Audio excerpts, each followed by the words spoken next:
Зол қосылған жоқ. Нәрсе қосылмайсың.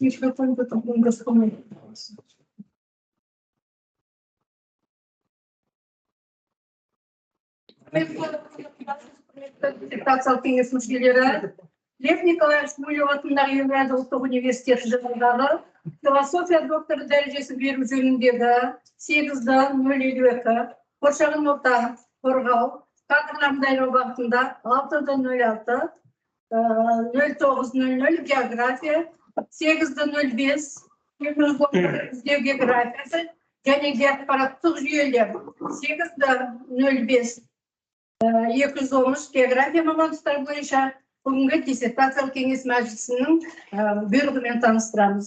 Яғни бүгінгі ғылыми кеңестің диссертациялық кеңестің мүшелері Мұсабаева Меруерт Насруллаевна, география ғылымдарының докторы, кеңес төрайымы, Сауар Тағылдылы, төрайым орынбасары, география ғылымдарының докторы, профессор. Егінбаева Айгүл Есенғалиевна, философия докторы, доцент, атқарушы, ғылыми хатшы. Егенбердиева Камшат Баратовна, география ғылымдарының кандидаты, география және су қауіпсіздігі институтының геотуризм және геоморфология зертханасының меңгерушісі. Нысанбаева Айман Сағынбаевна, география ғылымдарының кандидаты, доцент, Әл-Фараби атындағы Қазақ ұлттық университетінің метеорология және гидрология кафедрасының меңгерушісі. Курепина Надежда Юрьевна, география ғылымдарының кандидаты, Ресей ғылым академиясы Сібір бөлімшесінің су және экологиялық мәселелер институтының аға ғылыми қызметкері. Барнауыл қаласы Ресей Федерациясы. Апова Наталья Максимовна, география ғылымдарының докторы, Сібір мемлекеттік қатынас жолдары университетінің көлік экономика кафедрасының профессоры, Новосибирск қаласы Ресей Федерациясы. Диссертациялық кеңес мәжілісіне қатысқандар саны 7, қатыспағандар жоқ. Құрметті диссертациялық кеңес мүшелері, қатысушы азаматтар, қонақтар, диссертациялық кеңес жұмысын бастаймыз, яғни форум толық қатысып отыр. Рұқсат қой. Гумилев атындағы Евразия ұлттық университеті жанындағы философия докторы дәрежесін беру жөніндегі 8-052 қоршаған орта кадрларды даярлау бағытындағы 6-06-09-00 география 8-05-211 іздеу географиясы және ақпараттық жүйелер 8-05-213 география мамандықтары бойынша диссертациялық кеңестің бекітілген мүшесіне байланысты 7 адам, яғни кеңес мүшесін бастауымызға рұқсат. Күн тәртібінде мәселе ізденуші Зинабдин Нұрлыбек Бердібекұлының 6-06-09-00 география мамандығы бойынша философия докторы дәрежесін алу үшін дайындалған ғарыш технологиялары көмегімен Сырдария өзені атырауын функционалдық зоналау тақырыбындағы диссертациялық қорғау. Ғылыми кеңесшілер Мазбаев Орданбек Блесбекович, география ғылымдарының докторы, Гумилев атындағы Евразия ұлттық университетінің туризм кафедрасының профессоры, Дунец Александр Николаевич, география ғылымдарының докторы, доцент, Алтай мемлекеттік университетінің ғылыми және инновациялық даму жөніндегі проректоры, Ресей Федерациясы. Ресми рецензенттер Асылбекова Айжан Асылбековна, PhD докторы, Әл-Фараби атындағы Қазақ ұлттық университетінің картография және геоинформатика кафедрасының меңгерушісі, доцент. Ақпанбетова Камшат Мақпалбаевна, география ғылымдарының кандидаты, Букетов атындағы Қарағанды университетінің география кафедрасының қауымдастырылған профессоры. Яғни диссертациялық жұмыс алғаш рет қорғауға шығып отыр. Жұмыс Гумилев атындағы Евразия ұлттық университетінің жаратылыстану ғылымдар факультеті, яғни физикалық және экономика география кафедрасында орындалған. Және қорғауға ұсынылды 2023 жылғы 4 желтоқсандағы нөмір 2 хаттама бойынша жіберілді. Құрметті кеңес мүшелері, диссертациялық кеңес мәжілісін ашуға рұқсат етіңіздер. Ізденушінің жеке құжаттарын таныстыру үшін сөз диссертациялық кеңес ғылыми хатшысы Айгүл Есенғалиевнаға беріледі. Рахмет. Зинабдин Нұрлыбек Бердібекұлы, докторант туралы мәліметтер. 1985 жылы 12 наурызда Қызылорда облысы Сырдария ауданында дүниеге келген Қазақстан Республикасының азаматы, ұлты қазақ. 2017-2020 жылдар аралығында Гумилев атындағы Евразия ұлттық университетінде докторантура бөлімінде оқыды. Докторантура мамандығы 6D06-0900 география. Диссертация қорғау орны мен күні 8D052 қоршаған орта кадрларды даярлау бағытында 6D06-0900 география мамандығы бойынша диссертациялық кеңесі 2024 жылдың 9 ақпаны. Диссертацияның тақырыбы гаш технологиялар көмегімен Сырдария өзені атырауын функционалдық зоналау. Диссертация қазақ тілінде дайындалды. Отандық ғылыми кеңесшісі Мазбаев Ордынбек Білісбекович, география ғылымдарының докторы, Гумилев атындағы Евразия ұлттық университетінің туризм кафедрасының профессоры, мамандығы 250023 физикалық география, биогеография, топырақ географиясы және ландшафт геохимиясы. Шетелдік ғылыми кеңесшісі Дунец Александр Николаевич, география ғылымдарының докторы, доцент, Алтай мемлекеттік университетінің ғылыми және инновациялық даму жөніндегі проректоры, Барнаул қаласы, Ресей Федерациясы, мамандығы 250024 экономикалық, әлеуметтік, саяси және рекреациялық география. Рецензенттер: бірінші рецензент Асылбекова Айжан Асылбековна, PhD, Әл-Фараби атындағы ұлттық университетінің картография және геоинформатика кафедрасының меңгерушісі, доцент, мамандығы 6D06-0900 география. Екінші рецензент Ахмамбетова Камшат Мақпалбаевна, география ғылымдарының кандидаты, Букетов атындағы Қарағанды университетінің география кафедрасының қауымдастырылған профессоры, мамандығы 25025 геоморфология және эволюциялық география. Жарияланымдар саны: диссертация тақырыбы бойынша ізденуші жалпы 11 ғылыми мақала жариялады, оның ішінде 1 Scopus дерекқорда кіретті ғылыми журналдарда, 4 ұсынған журналдарда, 4 халықаралық конференция материалдарында және 2 басқа басылымдарда. Еңбек қызметі: 2016-2012 жылдар аралығында Қазақстан Республикасының Білім және ғылым министрлігінің география институтының кіші ғылыми қызметкері. 2013-2011 жылдар аралығында Әл-Фараби атындағы Қазақ ұлттық университетінің география факультетінің оқытушысы. 2012 жылы Қазақ құрылыс және сәулет ғылыми зерттеу және жобалау институтының бас маманы. 2012-2013 жылдар аралығында Қазтрансойл акционерлік қоғамының бас ақпараттық есептеу орталығының бас маманы. 2013-2017 жылдар аралығында география институты Астана филиалының ғылыми қызметкері. 2017-2020 жылдар аралығында Гумилев атындағы Евразия ұлттық университетінің 6D06-0900 география мамандығы бойынша докторантурада білім алды.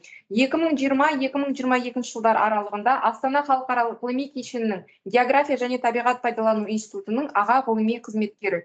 2022 жылдан бастап бүгінгі күнге дейін Гумилев атындағы Евразия ұлттық университетінің және экономикалық география кафедрасының аға оқытушысы. Тұрғылықты жері Астана қаласы, Бөкейхан көшесі, 25-379 пәтер. Рахмет. Құрметті кеңес мүшелері, докторанттардың жекес қағаздар бойынша сұрақтарыңыз бар ма? Кеңес мүшелері, түсінікті ғой. Онда қарай кетеміз.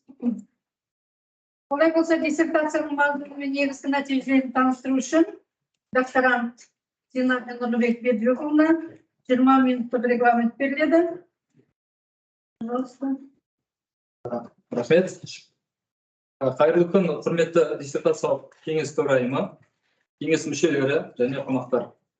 Назарларыңызға гаш технологиялар көмегімен Сырдария өзені атырауының функционалдық зоналау тақырыбындағы диссертациялық жұмыстың негізгі қорытындыларын ұсынамыз.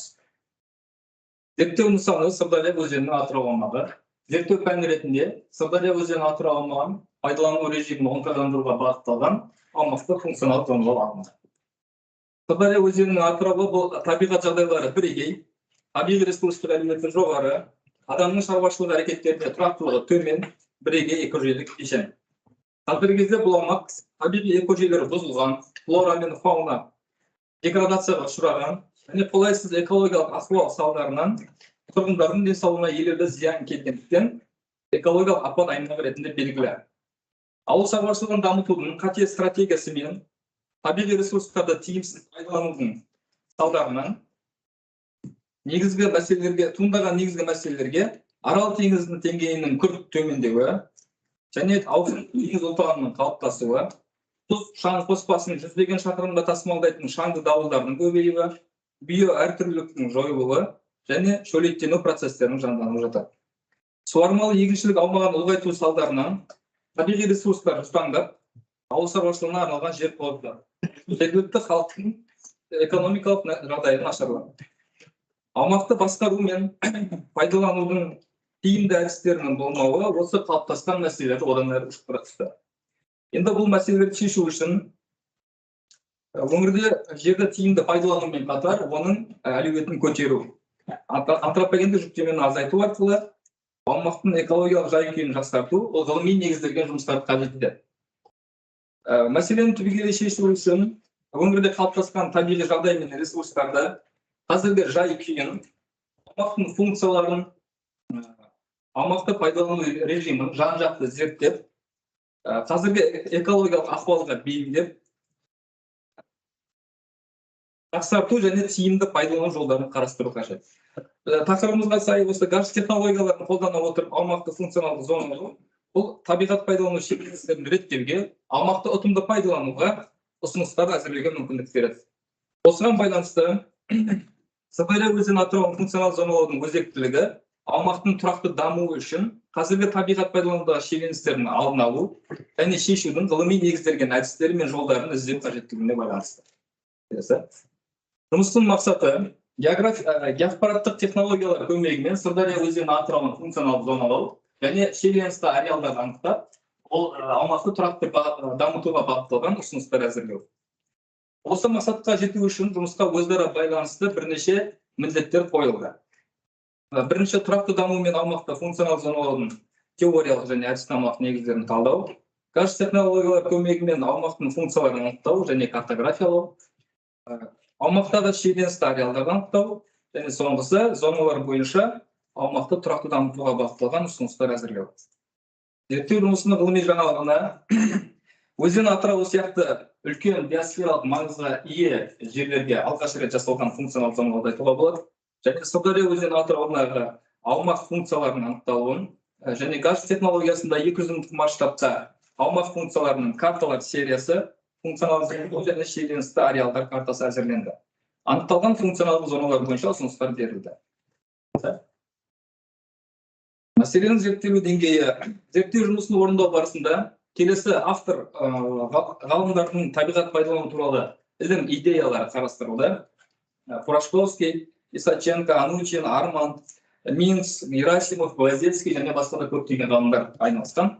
Ал нақты функционалды зоналау терминіне келсек, ол орын функциясы теориясына негізделген. Ол теория авторлары Минц пен Преображенский 70 жылдары енгізді. Одан кейін функционалды зоналау тақырыбы Истомина, Черкашин, Гладкевич, Чуканова, Дегрот, Хейн, Ниман, Ван дер Марель деген сияқты шетелдік, Румова, Байкалова, Орлова деген сияқты ғалымдардың еңбектерінде және Океанова сияқты еңбектерінде қарастырылған.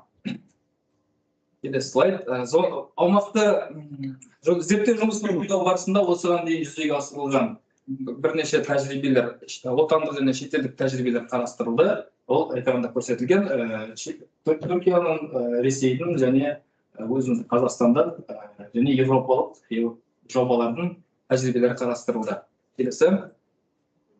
Зерттеудің теориялық маңызы аумақты функционалды зоналау теориясын дамыту және жер ресурстарын пайдаланудағы экологиялық, экономикалық және әлеуметтік факторларды талдау мен бағалау тәсілдерін ұсынуда жатыр. Бұл практикалық маңызына келсек, алынған нәтижелерді табиғат пайдалануды реттеу, ауыл шаруашылығы, экология, жерге орналастыру және табиғатты қорғау сияқты түрлі қызмет салаларының мамандары пайдаланыла алады. Зерттеу барысында алынған картографиялық материалдар табиғатты қорғау шараларын жоспарлау мен әзірлеуді едәуір жақсартуға мүмкіндік береді. Диссертациялық зерттеу нәтижелері Астана халықаралық ғылыми кешенінде қарастырылып, жұмысқа оң баға алынды және енгізу актісі бар. Келесі слайд. Қорғауға ұсынылатын негізгі тұжырымдар. Бірінші, аумақты функционалды зоналау экономиканың түрлі секторларындағы қажеттіліктерді ескере отырып, тұрақты дамуға бағытталған табиғат пайдалануды кеңістіктік ұйымдастырудың міндетті құралы келтіреді.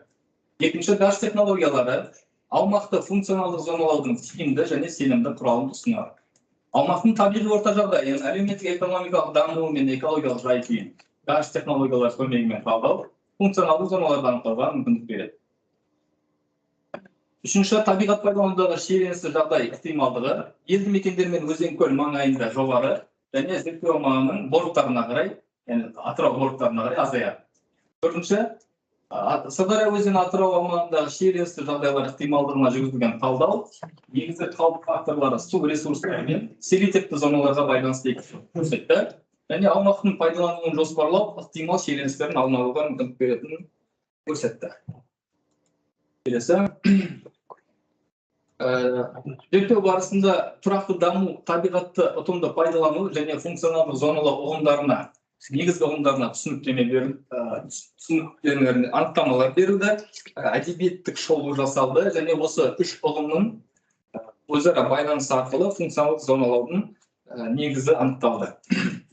Келесі, әдебиеттік шолу жүргізу аясында түрлі авторлардың осы ұғымдарға берген анықтамаларын талдай отырып, функционалды зоналауды адам әрекетінің түрлеріне байланысты жекелеген зоналарды бөлу арқылы тұрақты даму принциптеріне негізделген аумақты тиімді ұйымдастыру құралы ретінде анықтаймыз. Оның мақсаты аумақты ұйымдастыру мен тиімді басқару бойынша іс-шараларды әзірлеу үшін бір текті учаскелерге бөлу. Келесі, жұмыста негізінен табиғатты пайдаланудың адам қажеттіліктерін қамтамасыз етуіне байланысты бөлінді. Оның негізгі түрлеріне селитивтік, көлік өнеркәсіп, ауыл шаруашылығы, туристік рекреациялық, орман шаруашылығы, су шаруашылығы және табиғатты қорғау сияқты табиғатты пайдалану түрлері алынды. Осыған сәйкес функционалдық зоналар анықталды. Келесі, зерттеу әдістемесі бұған дейін жасалған тәжірибелермен осы саладағы авторлардың зерттеу жұмыстарының нәтижелеріне синтезіне негізделген геоақпараттық, картографиялық, далалық және қашықтан зондау әдістерін қолдана отырып жасалды. Функционалдық зоналауға қолданылатын жалпы әдістеменің блок схемасы слайдта берілді. Ол ірі көп блоктан тұрады. Бірінші, деректерді жинау, гаш деректер базасын әзірлеу, оларды деректерді жүйелеу, өңдеу және талдау. Екінші, аумақтың негізгі функцияларын анықтау, оларды гаш қабаттар түрінде картографиялау. Үшінші, гаш көмегімен аумақ функциялардың беттестері талдау, яғни оверлей арқылы функционалды зоналар схемасын әзірлеу, шиеленісті ареалдарды анықтау. Тоғызыншы, функционалды зоналар бойынша аумақты пайдалану режимін оңтайландыруға бағытталған ұсыныстарды әзірлеу. Келесі, 15-22 жылдар аралығында аралық және қазалы әкімшілік аудандарында осы зерттеу аймағында далалық жұмыстар жүргізілді. Келесі, зерттеу ауданының табиғи орта жағдайына толық сипаттама берілді. Ол Сырдария өзенінің Атырау жалпы ауданы 11.585 км шаршы шақырым. Қызылорда облысы аумағының 5%-нан астамын құрайды. Арал және Қазалы аудандарының шекарасында орналасқан. Атыраулық жазық беті 53 метрден 200 метрге дейін аралықта жатыр. Негізінен климаты шол континентті, жазы ыстықсы жартылай құрғақ. Келесі, және табиғи орта жағдайларында климатта геоморфология, топырақ өсімдік жамылғысы. Келесі, толық сипаттама берілді. Жануарлар дүниесінде де толық сипаттама берілді. Онда зерттеу аумағында қанша жануарлардың қандай түрлері кездеседі, құстардың қанша түрі кездеседі, айтылды. 2 қос мекенді, бауырымен жолаушылардың 30 түрі, құстардың 298 түрі, олардың жартысынан астамы мигрант құстар, және сүтқоректілердің 25 түрі дегенде осылай. Және бұл жерде акцент қызыл кітапқа енген қорғауды қажет ететін жануарлар түріне де берілді. Олардың нақты таралу орындары және атаулары кесте түрінде берілді. Келесі, әкімшілік аумақтық бөлінісі жағының Арал және Сырдария ауданының аумағын алып жатыр. Оның 44% Арал ауданында, қалған 6% Қазалы ауданын алып жатыр. 28 болдық округте тұратын халық саны 90.257 адам. 2023 жылдың штаттарында берілді. Келесі. Енді аумақ осы табиғи ортаның әлеуметтік экономикалық жағдайын және экологиялық жағдайларды талдай отырып, біз аумақтың функцияларын анықтадық. Бізде жаңа басында аталған 7 функцияны анықтадық. Енді бірінші функция ол бізде селитивті функция деп аталады. Ол енді яғни тұрғылықты халықтың тұрғын үймен қамтамасыз ету мақсатында іске асатын функция.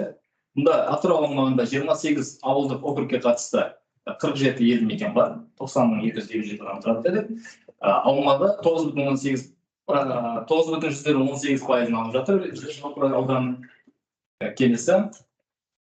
Көлік және өнеркәсіп функциясы.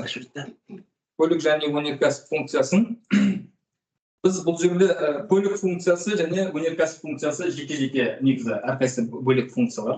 Бұлар өте бір-бірімен тығыз байланысты болғандықтан және кішігірім аумақ оларды біз біріктірдік.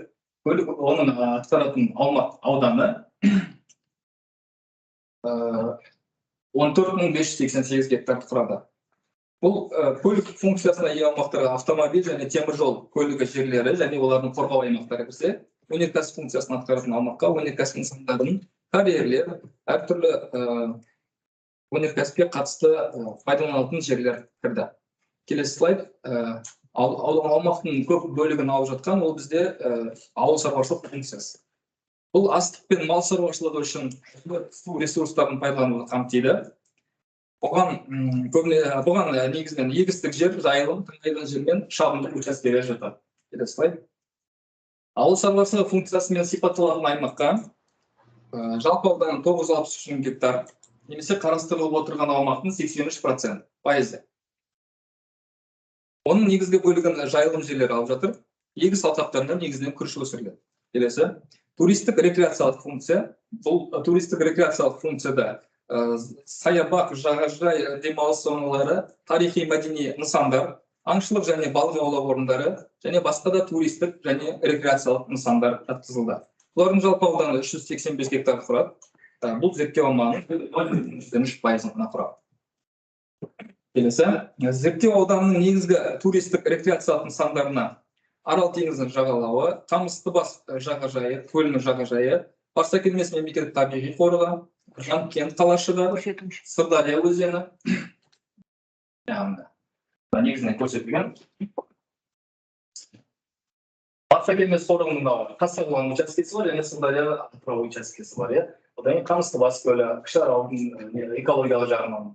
Және ондағы көптеген нысан атауларында берілген мәдени тарихи нысан, Қазалы қаласының ескі бөлігі, проза бағлануатындағы мәдениет сарайы, олда Әйтеке би кентінде тізімде барлығы берілген. Ғылыми ағартушылық, экологиялық, спорттық сауықтыру, мәдени тарихи, балық аулау, агротуризм, қорық, жергілікті маңызды ел ескерткіштер көрсетілді. Бұл картада масштабтың ұсақтығына байланысты біз бұларды масштабтың белгілермен келесі. Келесі бұл да жаңа табиғат қорғау. Сырдария өзенінің табиғат қорғау зонасына бірінші кезекте біз Барсакелмес қорығының Қасқа-Құлан және Сырдария Атырау учаскелерін жатқыздық. Одан кейін Рамсар конвенциясының тізіміне енген Кіші Арал теңізін және Сырдария өзені атырауын қосты. Бұлардан бөлек табиғат қорғау зонасына Сырдария өзені атырауының экожүйесінің бөлігі су қорғау зоналары, өзендер мен көлдердің су қорғау зоналары қосылды. Табиғат қорғау функциясын атқаратын аумақтың ауданы 455,5 болды. Олар негізінен Сырдария өзені арнасын бойлай және Атыраудың батыс бөлігі. Келесі. Орман шаруашылығы функциясында бұнда орман ресурстарын басқаруға, сақтауға және дамытуға бағытталған іс-шаралар кешені атқарылатын аумақтар жатты. Ол жерде негізінен сексеуіл өскен орманы, сондай-ақ ағаш өспеген, бірақ орман шаруашылығының қажеттеріне берілген орман қорының жер учаскелері жатады. Келесі, су шаруашылығы функциясында бұл суару, ауыз су және тұрмыстық сумен жабдықтау сияқты мақсаттарда суды жинауды, сақтауды, бөлуді және пайдалануды қоса алғанда су ресурстарын басқарумен байланысты осындай функция. Бұл зонаға су ағындары мен су қоймалары, каналдар және басқа да су шаруашылығы нысандары кірді. Аумағы 68,810 гектар, немесе жалпы ауданның 5,19%. Келесі. Зерттеу аумағына мұнда гидрографиялық торда Арал теңізі, Сырдария өзені, оның тармақтары, Атыраулық көл жүйелері кіреді. Жалпы Атыраулық көл жүйелеріне 55 су нысаны, оның ішінде 28 көл және 27 шаруашылық экологиялық маңызы бар батпақ. Атыраудың су шаруашылығы инфрақұрылымы әртүрлі ұзындықтағы 50 табиғи жасанды су ағындарын, сондай-ақ 55 гидротехникалық су реттейтін құрылыстарды қамтиды. Жерасты суларының барланған Байқожа және Сарыбұлақ сияқты бірнеше жерасты су кен орындары бар. Келесі функцияға ешқандай функцияны атқармайды дейтін жерлерді, мысалға тақыр, құм, тұзды батпақтарды біз пайдаланатын жерлер ретінде бөлек класқа жатқыздық. Келесі осы анықталған функцияларды бір-бірімен қабаттастырып беттестіре талдау нәтижесінде біз функционалдық зоналау картасын құрдық. Ғарыш технологияларында негізінен Наргиз 18 бағдарламалық өнімі пайдаланылды. Оның ішінде оверлей модельдеу функциясы пайдаланылды. Осы функционалдық зоналау картасын құрастыру барысында біз монофункционалдық және полифункционалдық деп көп функционалдық деп екі бөлдік. Өйткені функциялар бір аумақ бірнеше функцияны қатар атқарса, ол бізде полифункционалдық зона жатты. Ал бір аумақ тек қана бір ғана функцияны атқарса, ол монофункционалдық зона жатты. Енді монофункционалдық және полифункционалдық аумақтардың ауданы бойынша 69% монофункционалдық, 31% полифункционалдық зонаға жатты. Кестеде әр функцияның алып жатқан ауданы және оның жалпы үлесі көрсетілген. Келесі шиеленісті ареалдарды анықтау. Біз мұнда шиеленісті ареалдарды анықтау үшін осындай екі матрица құрдық. Яғни біз осы функциялардың бір-бірімен қабаттасуында немесе көрші болған жағдайында осы симбиоз немесе көршілес болу мүмкіндіктерін қарастырдық. Егер екі матрицада да келмейтін болса, ол функциялар антагонистік жұптарды құрайды. Ол антагонистік жұптарға силитипті және табиғат қорғау функциялар қатар келсе, силитипті көлік өнеркәсіптік, рекреациялық пен көлік өнеркәсіптік, табиғат қорғау мен көлік өнеркәсіптік, су шаруашылығы мен көлік өнеркәсіптік, орман шаруашылығы мен көлік өнеркәсіптік. Осындай жұптар бізде антагонистік жұптар болып шықты нәтижесінде. Ал көршілес және симбиоз функциялар кестеде берілген. Мұнда енді осы аумақ функцияларының үйлесім әрекетін талдау барысында біз ареалдарды төртке бөлдік. Жалпы аумақты функциялардың үйлесімін төртке бөлдік. Бірінші ол шиеленіссіз, яғни ешқандай шиеленіс жоқ. Ол функционал зона ареалдарда немесе монофункционал зоналар жатады. Яғни бұл аумақтың 69%. Тек қана бір функцияны атқаратын аумақтар ешқандай шиеленіс жоқ. Өзінің функциясын атқарып жатыр. Екінші симбиоз. Бұл функциялар аумақты өзара үйлесімді әрекеттесе алатын, бір-бірін толықтыратын және күшейтетін функциялар жатады. Бұлардың ауданы 52.902 гектар болып, яғни зерттеу ауданы 4,5%. Бұдан көршілік функциялар. Бұл функционалдық үйлесім шекаралары ортақ және олардың бір-біріне өзара әсері аз. Бұл тиісті функциялардың даму параметрлерін сақтауға мүмкіндік береді. Мұндай аумақтың ауданы 305 гектар құрады. Яғни зерттеу ауданының 26%-ын алды. Соңғысы антагонизм. Бұл антагонистік функцияларға бір-біріне қарама-қайшы, бір-бірін жоққа шығаратын бір аумақтағы функционалдық зоналар жатады. Мысалы, айтып өттік, жаңа силитипті көлік өнеркәсіптік. Бұлардың ауданы 1443 гектар, немесе зерттеу аумағының 0,12%-ын құрады. Бұл өте ұсақ учаскелер болды. Келесі, енді осы анықталған шиеленісті ареалдардың картасы құрастырылды. Табиғат пайдаланудағы шиеленістер бұл адамның немесе тірі организмнің әртүрлі топтарының табиғи ресурстарды пайдалануда қажеттіліктер мен мүдделердің әртүрлі болуы. Яғни бұл мүдделер бір-біріне қарама-қайшы болуы мүмкін жағдайлар. Шиеленісті жағдайлардың ықтималдығы негізінен өзен бойында және ірі елді мекендер маңында көбірек, ал Сырдария өзені аңғарының борттарына қарай азая түседі. Енді осы анықталған функционалдық зоналарды топтарымен бір-бірінің үйлесімін талдай отырып, біз Сырдария өзені атырауындағы аумақты тиімді пайдалану бойынша ұсыныстар әзірледік. Монофункционалды зоналар бойынша және полифункционалды зоналар бойынша да бөлдік. Бұл жерде монофункционалды зоналар бойынша 66 ұсыныс әзірленді. Келесі слайд. Және полифункционалды зоналар бойынша бұл пайдалану кезінде симбиоз және көршілес функциялардың үйлесіміндегі монофункционалға берілген ұсыныстар басымдыққа алынуы керек. Ал антагонистік функцияларды атқаратын шиеленіс ареалын пайдалану режимі бойынша бөлек 23 ұсыныс берілді. Негізгі конфликті ареалдарға осы антагонистік функционал атқарылатын аумақтар жатады. Бұдан бөлек Сырдария өзенінің Кіші Арал теңізіне құятын жерінде бұл Барсакелмес қорығының Сырдария өзені атырауы деп аталатын учаскесі, осы жерде де конфликттер анықталды.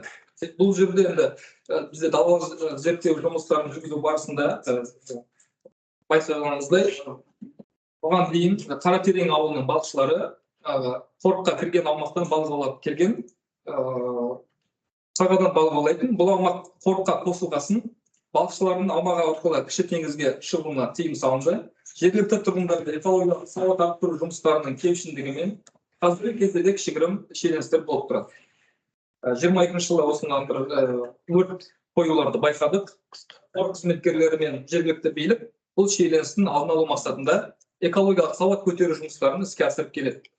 Осылайша Сырдария өзені атырауының аумағында табиғатты пайдалану шиеленістерін шешу үшін оның барлық табиғи, экономикалық және әлеуметтік аспектілерін ескере отырып, аумақты кешенді бағалауды жүргізу, сондай-ақ әртүрлі мүдделі тараптардың қызығушылықтарын, мүдделерін үйлестірудің тиімді тетіктерін әзірлеу маңызды.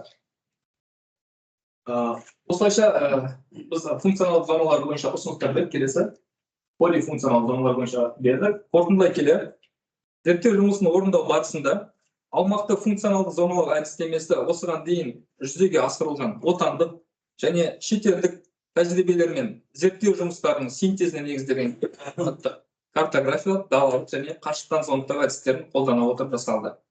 Аумақты функционалдық зоналау экономиканың түрлі секторларындағы қажеттіліктерді ескере отырып, тұрақты дамуға бағытталған табиғат пайдалануды кеңістіктік ұйымдастырудың міндетті құралдарының бірі екендігі дәлелденді. Екінші, жиналған деректерді газ технология көмегімен нәтижесінде аумақтың түрлі функциялары, соның ішінде селитипті, көлік өнеркәсіп, ауыл шаруашылығы, туристік рекреациялық, табиғат қорғау, орман шаруашылығы және су шаруашылығы функциялары анықталды. Әр функционалды зонаның негізгі ерекшеліктері беріліп, сипатталып, аумақта таралуы жеке карта түрінде көрсетілді. Газ технологиялары аумақты функционалдық зоналаудың тиімді және сенімді құрал екенін көрсетті. Аумақтың табиғи орта жағдайын, әлеуметтік экономикалық дамуы мен экологиялық жай-күйін газ технологиялар көмегімен талдау функционалдық зоналарды дәлірек анықтауға мүмкіндік берді. Аумақта атқарылатын функциялардың таралуын картографиялық талдау, зерттеу аумағының көп бөлігі монофункционалдық және жайылымдар алып жатқанын көрсетті. Зерттеу аумағында атқарылатын функциялардың бір-бірімен кеңістіктік үйлесімінің әр нұсқасына сипаттама берілді, туындауы мүмкін шиеленіс жағдайлар талданды және оның алдын алу жолдары ұсынылды. Табиғат пайдаланудағы шиеленісті жағдай ықтималдығы елді мекендермен өзен көл маңайында жоғары және Сырдария өзені атырау порттарына қарай азаятынын көрсетті. Сырдария өзені атырау аумағындағы шиеленісті жағдайлар ықтималдығына жүргізілген талдау негізгі қауіп факторлары су ресурстары мен селитипті зоналарға байланысты екендігін және аумақтың пайдаланылуын жоспарлау ықтимал шиеленістердің алдын алуға мүмкіндік беретінін көрсетті. Сырдария өзені атырау аумағындағы табиғатты пайдалану шиеленістерін шешу үшін оның барлық табиғи экономикалық әлеуметтік аспектілерін ескере отырып аумақты кешенді бағалауды жүргізу, сондай-ақ түрлі тараптардың мүдделерін үйлестірудің тиімді тетіктерін әзірлеу мақсатында барлығы 89 ұсыныс берілді. Рахмет. Осымен баяндама аяқталды. Рахмет. Диссертациялық көмек кеңес мүшелері, сұрақтарыңыз бар болса, қолға ұстаңыз. Жақсы. Сайын. Кеңес мүшелері, Бізге болуы. көмек кеңес мүшелері. Көмек беріңіз. Жақсы. Кеңес мүшелері ойланған шығармыз. Экран. Ойларыңызды мен қоя берейін. Көмек кеңес мүшелері, сұрақтарыңызды қолға ұстаңыз. Юрий Да-да-да. Нурлыбек, скажите, пожалуйста, какой масштаб картографической основы использовался вами в ГИС при картографировании? Уликина Надежда Юрьевна, спасибо вам. Спасибо, Надежда Юрьевна. В ГИС использовались картографическая основа с масштабом 200-тысячного для анализа данных в целом, для разработки промежуточных результатов. А окончательные карты были представлены в масштабе 500-тысячном масштабе. Спасибо. Следующий вопрос.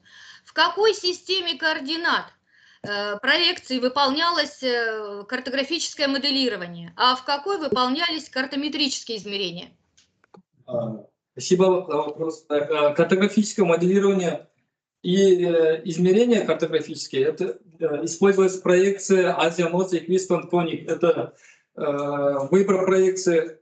Мы обусловили это, во-первых, данная проекция хорошо подходит для этой территории, так как находится в базе, да.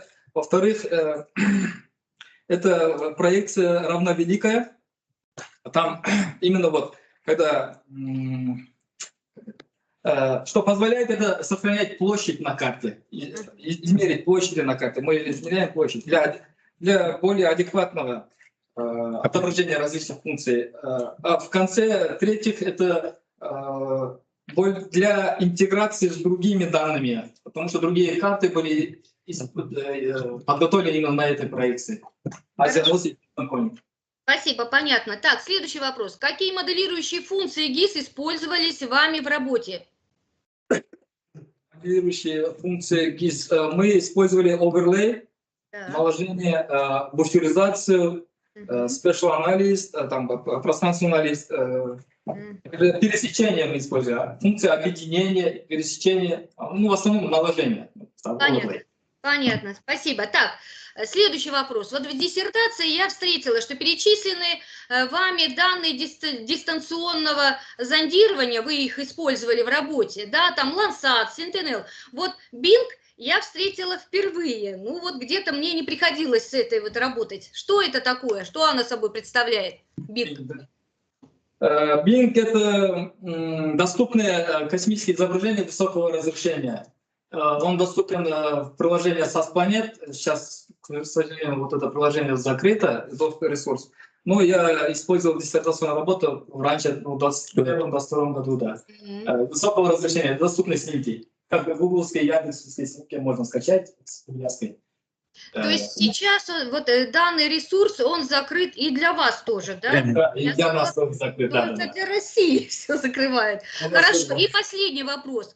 Вот в работе я там встретила, что было указано, что вами составлена ландшафтная карта на исследуемую территорию. Скажите, пожалуйста, там она вами составлялась современных ландшафтов или уже восстановленных?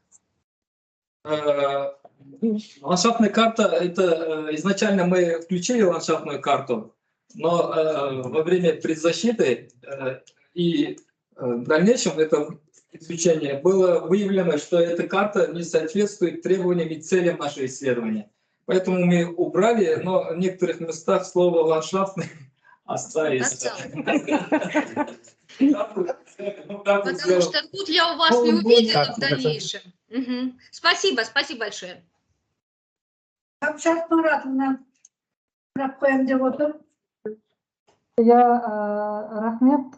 Менде бір сұрақ бар. Нұрлыбек Бердібекұлы, сіздің зерттеу аумағыңызда Рамсар конвенциясына енгізілген сулы батпақты алқаптар бар ма? Сосын кілттік аумақтар бар ма? Ключевые участки. Болса, оларды сіз қай функционалдық зонаға жатқыздыңыз? Рахмет, Капшат Маратовна. Біздің зерттеу аумағымыз Сырдария өзенінің Атырау аумағында, ол кілттік орнитологиялық объекттер бар, нысандар бар. Ол АСБК бар, жаңа АСБК. Қазақстанның биоалуантүрлілікті сақтау ассоциациясының деректері бойынша біздің зерттеу аумағымызда 2 кілттік орнитологиялық объект бар. Ол бізде табиғат қорғау функционал зонасына енгізілді. Оның аттары не? Кіші Арал теңізі және Сырдария өзені Атырау деп аталу керек. Сосын бұл жерде Рамсар тізіміне енгізген не бар? Сулы батпақты, водно-болотный угодья, сулы батпақты алқаптар бар, сулы батпақты алқаптар бар. Олар екеуі де функционалды зоналардың ішінде табиғат қорғау функционалды зоналарына енгізілді. Диссертацияда бар бұлар бойынша. Жақсы, рахмет. Айман Сағынбаевна, география ғылымдарының кандидаты, Қазақ ұлттық университеті. Параллель, пожалуйста, сұрақ қойыңыз. Көп рахмет. Менде үш сұрағым бар негізінде. Сіз зерттеу тақырыбы бойынша түрлі функцияларға ие аумақтарды анықтадыңыз. Және осы анықтаған кезде қандай, былай айтқанда, климаттық жағдай қарастырылды ма, және метеорологиялық параметрлер ескерілді ма, және егер олар сіздің докладыңызда мен оны естімедім. Рахмет, көп сұраққа. Бұл климаттық жағдай бізде ескерілді, өйткені бізде климаттық жағдай соңғы 30 жылда орташа климаттық деректер алынды. Баяндамада өте қысқа уақыт бергендіктен оны тек жалпы сипаттама ретінде берілдік. Ескерілді ол нелерге, функцияларды анықтауға.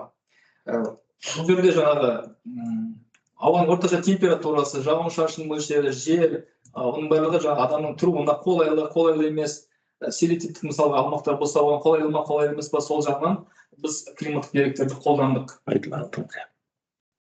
Оны Қазгидромет деректерін пайдаландық.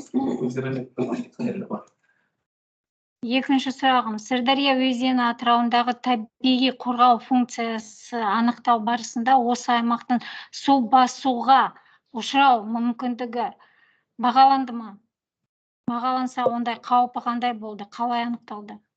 Су басу мүмкіндігі жоқ, ол біздің зерттеу мақсатымызға сәйкес қойылған жоқ мұндай міндет.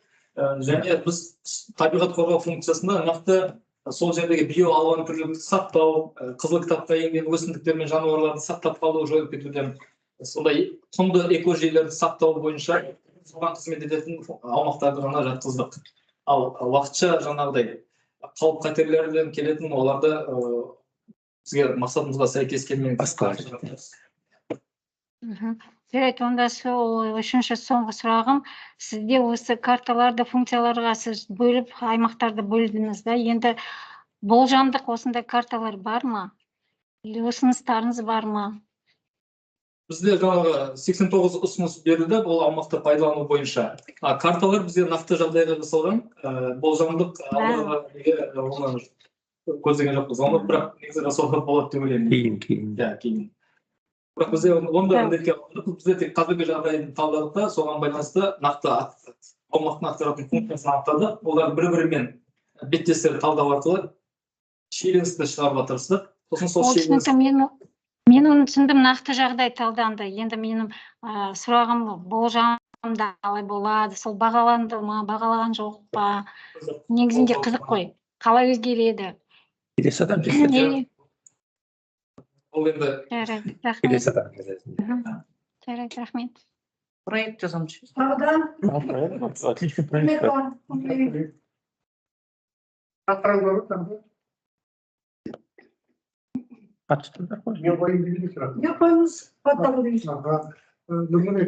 Бірінші мынандай сұрағым бар еді сізге. Туристік және рекреациялық функцияларды бұл жерде неліктен бір зонаға біріктірдіңіз? Бірінші сұрағым. Өзендер мен көлдерді су қорғау аймақтары қандай функционалдық зонаға жатады? Ол жерде қандай шектеулер қойылған? Үшінші сұрағым, сіз анау конфликт ареалдарды анықтапсыз ғой. Бұл жерде осы шиеленіс жағдайларды шекаралатын ареалдарды анықтаған уақытта газдан басқа қандай әдістер қолданылды тағы да? Рахмет көп сұраққа. Бірінші сұрақ бойынша туристік және рекреациялық функцияларды біріктірдік. Себебі туристік функция бұл туристердің қажеттіліктерін қанағаттандыруға бағытталған функция. Ол демалуға, экскурсияларды ұйымдастыруға, спорттық іс-шараларға, ойын-сауықтар ұйымдастыруға арналған. Рекреациялық функция ол адамның демалуына, күш қалпына келтіруіне бағытталған функция. Бұл екеуі бір зонаға біріктірдік, себебі екеуі де демалыс пен бос уақытты тиімді өткізуге, бағытталған, және ол бір аймақ екі функцияны бірге атқарады кейде. Ол туристік те болады және рекреациялық болады көбінесе. Және олар көп аумақта ауысқан жоқ.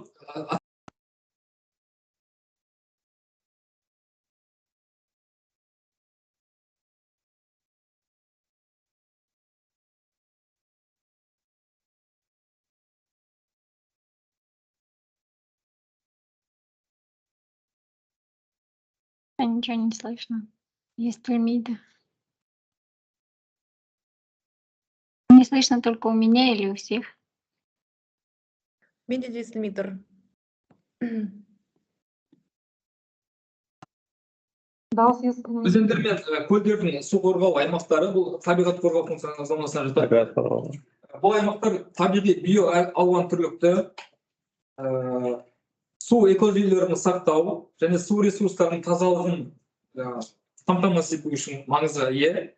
Бұл жерлерде қандай шектеулер бар? Бұл жерлерде өнеркәсіп орындары салуға болмайды, кабельді жүргізуге болмайды, қоқыс төгетін орындарды пайдалануға болмайды, және шектенісі мал жаюға да болмайды. Өзінің сондай әрекеттерге шектеулер заңмен қойылған бар. Олар бізде ұсыныстары ол да ескерілді. Табиғат қорғау жұмысында олар да берілді. Ал үшінші Бірақ конфликттер келіскен жағдайлы шекараларды анықтадыңыз ғой. ол жерде Газдан басқа қандай тәсіл қолданды? газдан басқа бізде ол жерде газдан басқа функциялық зоналарды беттестіре талдаудан басқа дала зерттеуден жаңағыдай анықтадық, көзбен көріп, естіп, сол жердегі мысалы қорық қызметкерлерімен бірге жүрдік, аралды құтқару қорының қызметкерлерімен бірге жүрдік. Олар енді сол аймақты нақты біледі. Сол жердегі жергілікті халықтың барысында қай жерде қандай конфликттер бар екенін анықтадық. Құқықтың аумағында балықшылардың конфликттері. Рахмет. Бетін болғасын айтады. Кармен, ертеңім. Мен бір-екі сұрақ қояйын. Бердібекұлының диссертациялық жұмысы университеттің сайтында ілінді. Қарап жан-жақты талдауға мүмкіндік болды. Бұл нәтижесінде менде бірнеше сұрақ бар. Біртіндеп қояйын, Бердібек, қайсысын қойған білмей қаласың ғой. Бірінші сұрақ мынандай. Зерттеу аумағының, яғни Сырдария өзенінің атырауының шекарасын, контурын физикалық, географиялық тұрғыдан ма, саяси әкімшілік тұрғыдан ма, қандай тұрғыда бөлдің? Бірінші сұрақ. Рахмет, Майсал Ағалыш, сұраққа. Зерттеу аумағының шекаралары мен контурлары табиғи жағдайларына қарадық. Бұл жерде геоморфологиялық сипаттамаларды ескердік, және физикалық географиялық тұрғыдан анықталды негізінде. Физикалық географиялық, Жаңа рельефтің жағдайлары қарастырып. жақсы. Енді екінші сұрақ мынандай. Мына жаңағы баяндаманы да айтып кеттің. Зерттеу аумағында дейсің, антагонистік зона анықталды делінген. Жалпы өзі антагонизм деген философиялық категория ғой. Енді осы сенің айтқаныңды осы жерде отырған доктораттар ұғып алаттағы келесі жолда антагонистік деп келе ме, жоқ соның қазақша баламасын беруге бола ма? Шиелен істедің, жаңағы қарама-қайшылық дедің. Ол қайсы дұрыс болады дейін ғой. Конфликті шиеленіс деп алдық, себебі бір сөздіктерде солай берілген екен. Бұл антагонизм бойынша да мен терминдерді алғашқы бірнеше сөздікті қарадым. Сөздік қор порталы бар. Именно осы антагонизм термині саяси түсіндірме сөздікте болды, және осы орысша қазақша түсіндірме сөздік бар 2007 жылы. Сол үш сөздікте де антагонизм қалпында берілген. Мағынасы жаңағы ма? Қарама-қайшылығы? Мағынасы қарама-қайшы бір-бірінің теріс. Қарама-қайшылықты неге жазбаймыз деген ғой, ертең сенің соңынан тағы антагонист деп. Bir sırağım var. Bir sırağım var. Buna өзі географпыз ғой бәрі, дофилолог бәрі географ қой. Сонда мына жерде мынандай географиялық аудандастыру менен функционалдық аудан зоналау деген өзі айырмашылығы қандай? Бұл жерде екеуінің айырмашылығын айта кету керек. Бұл аудандастыру ол көбінесе бір белгілі бір жағдайларда ортақ бір текті жағдайларына байланысты. Екеуі де дифференциация ғой, территорияны бөлу. Бірақ бір зоналар ол дискретті болуы мүмкін, әр жерде болуы мүмкін. Бір жерде бір зона, екінші жерде қайталануы мүмкін, функционал зона. Селективный зона мына жерде, одан кейін разрежен дейді ғой, әр жерде сиретілген. Ал аудан, ол бір аудан бір жерде ғана болады. Мысалға, физгеографиялық ауданда тұрғанда ол қайталанбайды. Сарыарқа, Сырдария өзен Атырауы басқа жерде жоқ. Белгілі бір белгілеріне қарап. Текті критериялар. Әр жерде қайталанады. Аумағы кеңірек бола ма? Анадан Ол міндетті түрде кең емес, просто әр жерде болуы мүмкін олар. Зоналар, аудандар тек бір жерде болады. Сол айырмашылығы негізі. жақсы, рахмет, жақсы. Болды. Рахмет сізге. Мен де сұрағым бар. Рамазан Крисевна, кафедра меңгерушісі. Нұрлыбек, мынандай сұрағым бар еді. Жаңалықтарды көрсеткенде, бірінші жаңалықтардың бірі үлкен биосфералық маңызға ие деген мақсатты айтқансыз. Осы жаңалыққа жеттіңіз ба? Ол жаңалық қалай көрінеді бір жұмыста? Сосын жаңағы функционалдық зоналау бойынша бірнеше мемлекеттің жаңа ғалымдарының тәжірибесін қарадым деген. Сол тәжірибенің тұжырымдай отырып, қандай тұжырым жасадыңыз? Одан не алынды? Немесе оған қосып аларыңыз бар ма басқа жаңалық? Рахмет, Нұрлыбек. Биосфералық маңыз бойынша бізде функционалдық зоналау Қазақстан тәжірибелерді қарастырған кезде көбінесе елді мекендер аумақтарына және порттар аумақтарына жасалған. Ал мынандай өзен аумағына немесе басқа елді мекендерден тыс аумақтарға жасалмаған анықталып. Оның биосфералық маңызы неге зор? Өйткені жаңағы құстардың, паразиттік құстар бар, жаңағы қызыл кітапқа енген көптеген өсімдіктер, жануарлар, және бұл өзі бірегей экожүйелік кешен деп айтамыз ғой Атырауда. Оның ерекшелігі бар, сондай адам әрекетіне тұрақтылығы төмен сондай ерекше кешен. Сондықтан осындай биосфералық маңызы бар аумақты функционалдық зоналау бұған дейін жасалмағаны бір жағынан қызығушылық тудырады. Сосын біз соған талпынып, сол бірінші жасап көрдік. Анау жаңалықта жазылып тұр да үлкен биосфералық. Үлкен деген балама бір баға беру ғой, үлкен, кіші, орта, дағы сол сияқты. Соның қандай критериймен оған үлкен биосфералық маңызға екендігін көрсеттіңіз? Жоғары ма, үлкен бе?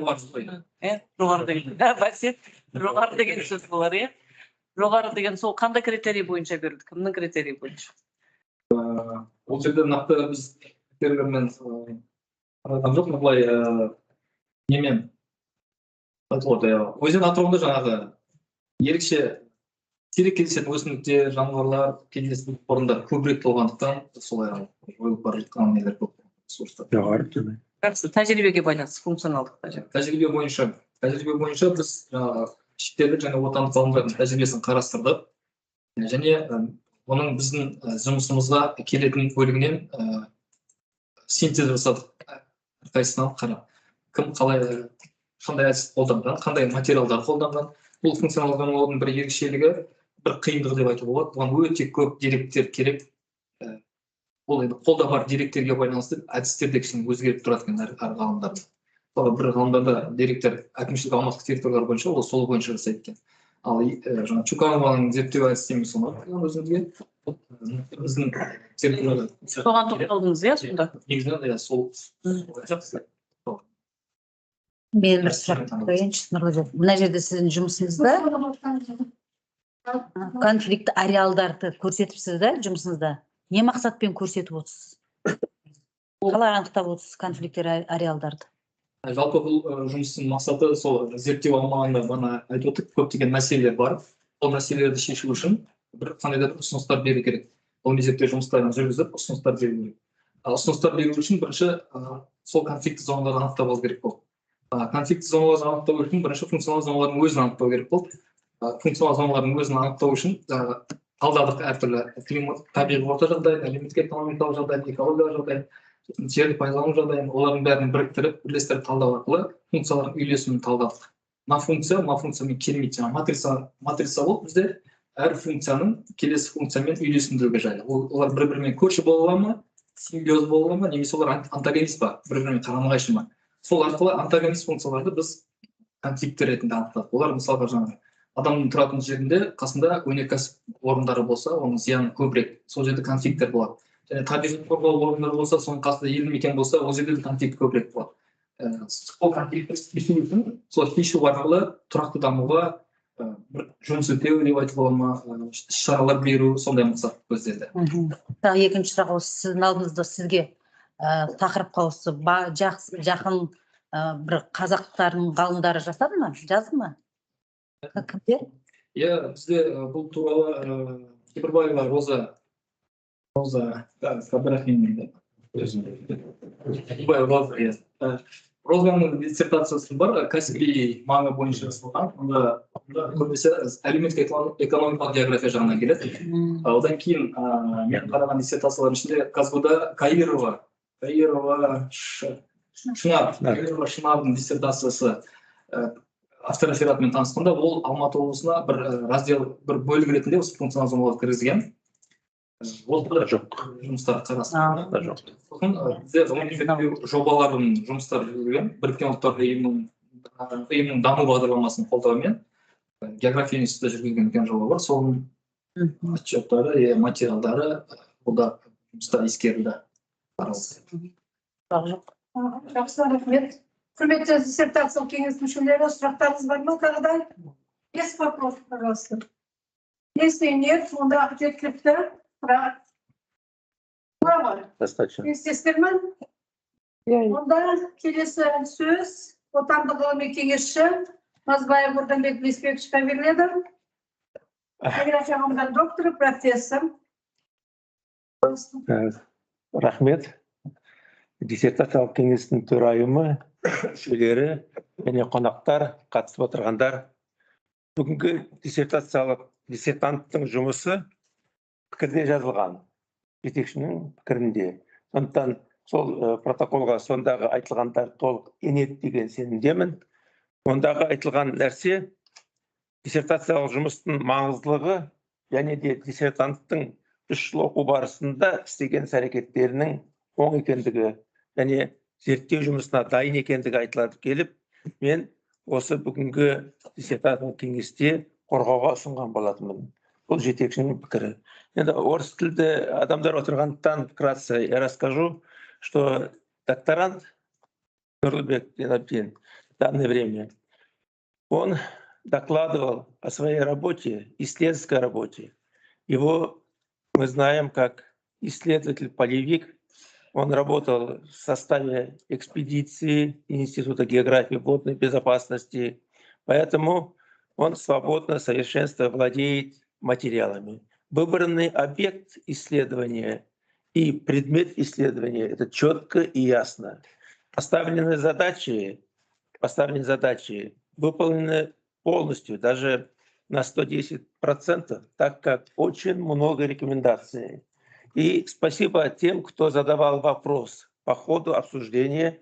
Это наталкивает на мысли, да, чтобы некоторые вопросы специально оставлены докторантом для дальнейшего исследования. Это как проектные исследования и так далее. Поэтому, Нурлыбек, у тебя этим не ограничивается, а продолжение, как в индийских сериях, продолжается 2-я серия. Поэтому тебе удачи, успехов. Давай. Ясно. Атты индийский серия жасап жүрмісің? Келесі сөз шетелдік ғылыми кеңесші Алтай мемлекеттік университетінің профессоры Александр Николаевич. Пожалуйста, Александр Николаевич. Добрый день, уважаемые коллеги. Надеюсь, слышно меня хорошо. Ну, позвольте кратко представить отзыв свой. Отзыв есть на экране, заранее я направлял его. Прежде всего отмечу, что действительно вот диссертационная работа Зейнабдина Нурлыбека, она актуальна, она представляет интерес. И хочу отметить, что он был на научной стажировке в Институте географии Алтайского государственного университета, очень активно работал с коллегами, работал в геоинформационном центре, и я хочу сказать, что получилось такое вот хорошее сотрудничество в процессе его пребывания здесь у нас в Институте географии. Считаю, что и цели, и задачи все-таки довольно четко сформулированы. Автор очень хорошо разбирается в геоинформационных технологиях, и вот эта тема, связанная с функциональным зонированием, Наверное, многие из ученых пытались ее в своих работах представить, но считаю, что вот он все-таки в значительной степени на высоком уровне рассмотрел и вопросы функционального зонирования на примере своего объекта изучения дельты реки Сырдарья. Позвольте, я не буду, наверное, характеризовать полностью работу. Она где-то традиционная, и в первой главе, что называется, все вопросы, связанные с теорией, методологией на необходимом уровне представлены. И интерес представляет действительно вторая глава с характеристикой объекта и выделением функциональных зон. Ну и третья глава работы, она также посвящена и интерпретации тех данных. Очень важно, что здесь действительно и полевые исследования, как настоящего ученого, географа были. Поэтому работа была проделана очень большая, значительная. Личный вклад автора, естественно, присутствует во всех работах, сделано самостоятельно. Поэтому ну, и в итоге также есть выводы, которые сформулированы на таком оптимальном уровне. Поэтому я считаю, что работа диссертационная Зинабдина Нурбека соответствует всем требованиям. Вот, ну и рекомендую, соответственно, как научный консультант, также принять ее для присуждения искомой ученой степени. Спасибо большое. Спасибо вам тоже, Александр Николаевич. Ал келесі сөз оппоненттерге беріледі.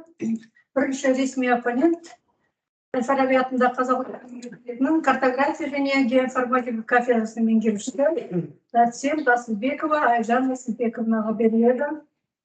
Пожалуйста, Айжан.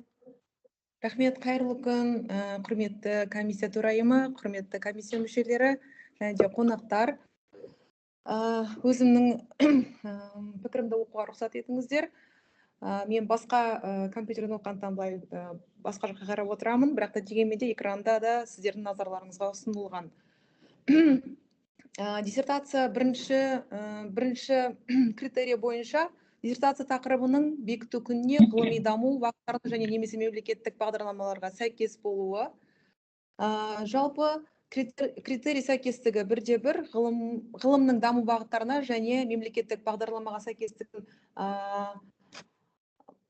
атап өтетін болсақ, бірінші Қазақстан Республикасы президентінің 2019 жылғы 9 қазандағы номер 185 жарлығымен бекітілген елді аумақтық кеңістікте дамытудың 2030 жылға дейінгі болжамды схемасы.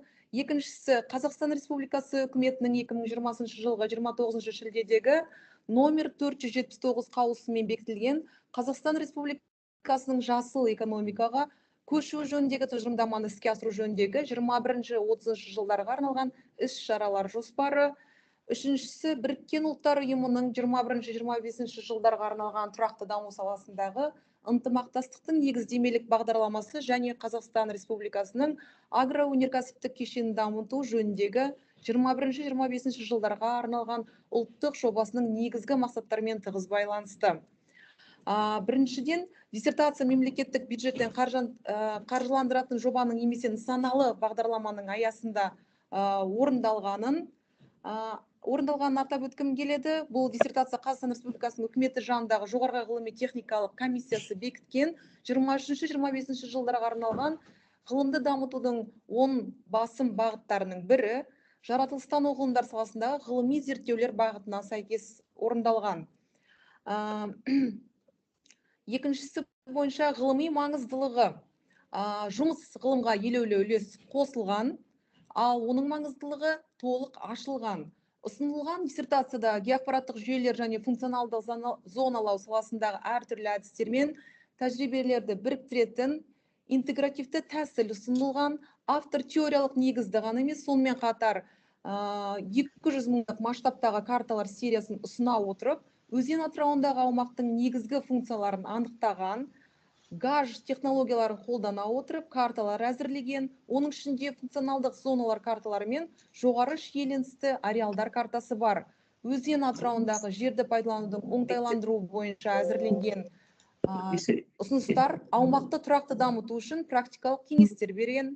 Бұл тәсіл аумақты тиімді пайдаланудың нақты әдістері мен шешімдерін ұсына отырып, табиғи ресурстарды басқару ғылымы және тәжірибесіне айтарлықтай үлесін қосатыны сөзсіз. Өзі жазу принципі бойынша деңгейі жоғары диссертация авторы өзіндік зерттеу нәтижесін ұсынып, гаж технологияларын пайдалана отырып, түрлі карталар құрастырылғаны, Сырдария өзенінің атырауын функционалдық зоналарын анықтау және оларға практикалық ұсыныстарды беру арқылы өзі жазу деңгейінің жоғарылығын көрсете алған. Зерттеу тақырыбына сәйкес түрлі шетелдің және отандық авторлар еңбектері қарастырылып, талдау жасалған және автордың өз тұжырымдары берілген. Ішкі бірлік принципіне тоқталатын болсақ, диссертация өзектілігінің негіздемесі толығымен негізделген. Яғни, Сырдария өзенінің атырауын функционалдық зоналауға байланысты таңдалған зерттеу тақырыбы қазіргі жағдайға үлкен өзектілікке екенін атап өтіп, біріншіден, Сырдария өзенінің атырауы Қазақстан мен Орталық Азияның ірі және экологиялық маңызды табиғи нысандарының бірі, алайда аумақтың соның ішінде өнеркәсіптің, ауыл шаруашылығының және инфрақұрылым құрылысының белсенді дамуына байланысты атыраудың экожүйелері мен табиғи ресурстарына теріс әсер етуі мүмкін үлкен өзгерістерге ұшырады. Екіншіден, Сырдария өзенінің атырауын функционалдық зоналау, аумақтың ресурстарды тиімді басқару және өңірді дамытуда үлкен маңызға ие. Функционалдық зоналарды және оларды ерекшеліктерін анықтау, құнды аумақтарды анықтауға және олардың аймақтың экономикасы мен экологиялық тепе-теңдігін рөлін анықтауға, сондай-ақ табиғи ресурстарды пайдалануды оңтайландыруға және жергілікті халықтың өмір сүру сапасын жақсартуға мүмкіндік берді. Үшіншіден, бұл зерттеу география және геоинформатика туралы ғылымда дамытуда маңызды зор, өйткені ол аумақтың деректерді талдау және аумақтарды басқаруды жақсарту бойынша ұсыныстар әзірлеу үшін жаңа әдістер мен технологияларды қолдануға мүмкіндік берді. 4-2 диссертация мазмұны диссертация тақырыбын айқындайды. Диссертация мазмұны диссертация тақырыбына толық сай келеді және қойылған мақсаттар мен міндеттер, қорғауға ұсынылған тұжырымдамалар жұмыстың мазмұнында ашылып көрсетілген. Жұмыс кіріспе үш тараудан тұратын негізгі бөлім қорытынды пайдаланған әдебиеттер тізімдері және де 12 қосымшадан тұрады. Мақсаты мен міндеттері диссертациясына толығымен сәйкес келеді. Зерттеу жұмысының мақсаты айтарлықтай жаңа тақырыбы байланысты және зерттеуші оларды орындай алған. Диссертация қорытындысы зерттеу жұмысының қойылған мақсатқа сәтті қол жеткізгенін және зерттеу міндеттерін шешкенін сенімді дәлелдейді. Диссертацияның барлық бөлімдері мен құрылысы логикалық байланысқан. Яғни белгілеулер мен қысқартулар, кіріспе, негізгі бөлімнің үш тарауы, қорытынды, пайдаланылған әдебиеттер мен қосымшаларды қамтитын диссертация құрылымы зерттеудің жүйелігі мен дәйектілігін қамтамасыз етеді. Кіріспе зерттеудің өзектілігі мен мақсатын нақты тұжырымдайды және әр тарау тақырыпты дәйекті түрде ашады. Әдістемені негіздейді, нәтижелерді ұсынады және қорытынды жасайды. Диссертацияның барлық бөлімдерінен құрылысы өзара логикалық байланысы бар. Автор ұсынған жаңа шешімдер дәлелденіп, бұрыннан белгілі шешімдерге салыстырып бағаланған. Бұл жерде сыни талдау бар дегенді белгіледік. Яғни диссертация автор ұсынған жаңа шешімдер дәлелденіп, бұрыннан белгілі шешімдерді салыстырған бағаланған сыни талдау бар дегеніміз. Бұл талдау тиісті салада шешімдерді салыстырғанда жаңа тәсілдердің тиімділігін бағалауды қамтыған. Яғни автор өзі қолданған әдістерін егжей-тегжейлі зерттеді, салыстырмалы зерттеу нәтижелерін ұсынды және бар шешімдер контекстінде зерттелген жаңа тәсілдердің маңыздылығын көрсететін қорытындылар шығарды. Ғылыми нәтижелер жартылай жаңа деп айтсақ болады, 25-75% жаңа болып табылады. Яғни диссертация өзіндік ерекшелік пен шығармашылықтың жоғарғы дәрежесін көрсететін инновациялық принциптер мен әдістер ұсына отырып ғылымға айтарлықтай үлес қосады. Сонымен бірге автор бұрыннан бар тұжырымдамалардың бір бөлігін шебер біріктірді. Бұл қойылған міндеттердің толық түсінуге және жан-жақты шешуге ықпал етті. Ғылыми зерттеулерге мұндай көзқарас диссертацияға өзекті ғылыми пікірталастар аясында қалуға және алдыңғы зерттеулердің ең жақсы тәжірибелерін қолдануға мүмкіндік береді. Ғылыми нәтижелер мен қағидаттар жаңағы жартылай жаңа деп баға берілді 60%. Диссертацияның қорытындылары толығымен жаңа. Диссертациясының қорытындысы зерттеу саласында жаңа үлес қосады. Автор гаж технологиясы сияқты заманауи әдістерді қолдануға негізделген бірегей деректер мен талдауды ұсынған. Зерттеу нәтижелері тақырыптардың өзектілігін растап қана қоймай, сонымен қатар монофункционалды және полифункционалды зоналарды бөлуді, сондай-ақ табиғатты пайдалану шиеленісін бағалауды қоса алғанда Сырдария өзенінің атырауының функционалдық зоналау туралы жаңа білім берді. Осылайша диссертацияның қорытындылары белгілі бір аймақ жағдайының аумақты функционалдық зоналаудағы ғылыми түсінуге және практикалық қолдануға жаңа үлес қосады. 5.3 технологиялық, экономикалық немесе басқару шешімдері жаңа және негізделген бе? Я жартылай жаңа, тағы да 25-75% арасында диссертация ұсынылған, жаңа алдында айтып өткенде техникалық, технологиялық, экономикалық және басқару шешімдері жартылай жаңа 60% және де ол негізделген. Автор Сырдария өзенінің атырауын функционалды зоналау үшін гаж технологиялары қолданған. Бұл шешімдер олардың тиімділігі мен өзектілігін растайтын әртүрлі әдістер мен тәжірибелерді синтездеуді қоса алғанда зерттеулердің ауқымды талдаулары мен нәтижелерімен негізделген. Осылайша ұсынылған шешімдер жаңа, сонымен қатар функционалдық зоналау және табиғаттың тұрақты пайдалану саласының дамуына ықпал ететін ғылыми және практикалық негіздемеге ие. Барлық қорытындылар ғылыми тұрғыдан қарағанда ауқымды дәлелдемелерге негізделген. Qualitative research. Барлық қорытындылар ғылыми тұрғыда дәлелдемелермен негізделген, оны көрсетіп өтті өзі де. Әр қағидат бойынша келесі сұрақтарға жауап беру қажет. Қорғауға ұсынылатын негізгі тұжырымдар.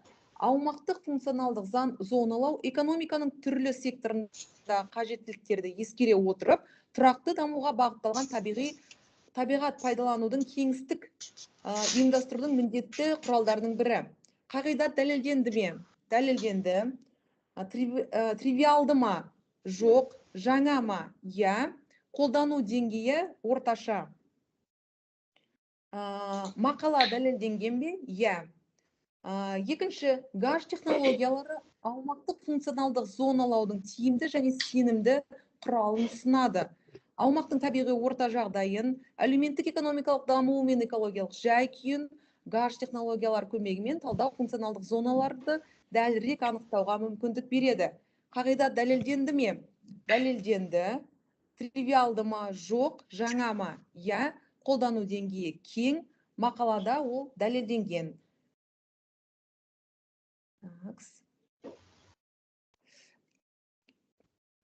Келесі, табиғат пайдаланудағы шиеленісті жағдай ықтималдығы, кешіріңіздер, елді мекендермен өзен көл маңайындағы жоғарғы және Сырдария өзені атырау борттарына қарай азаяды.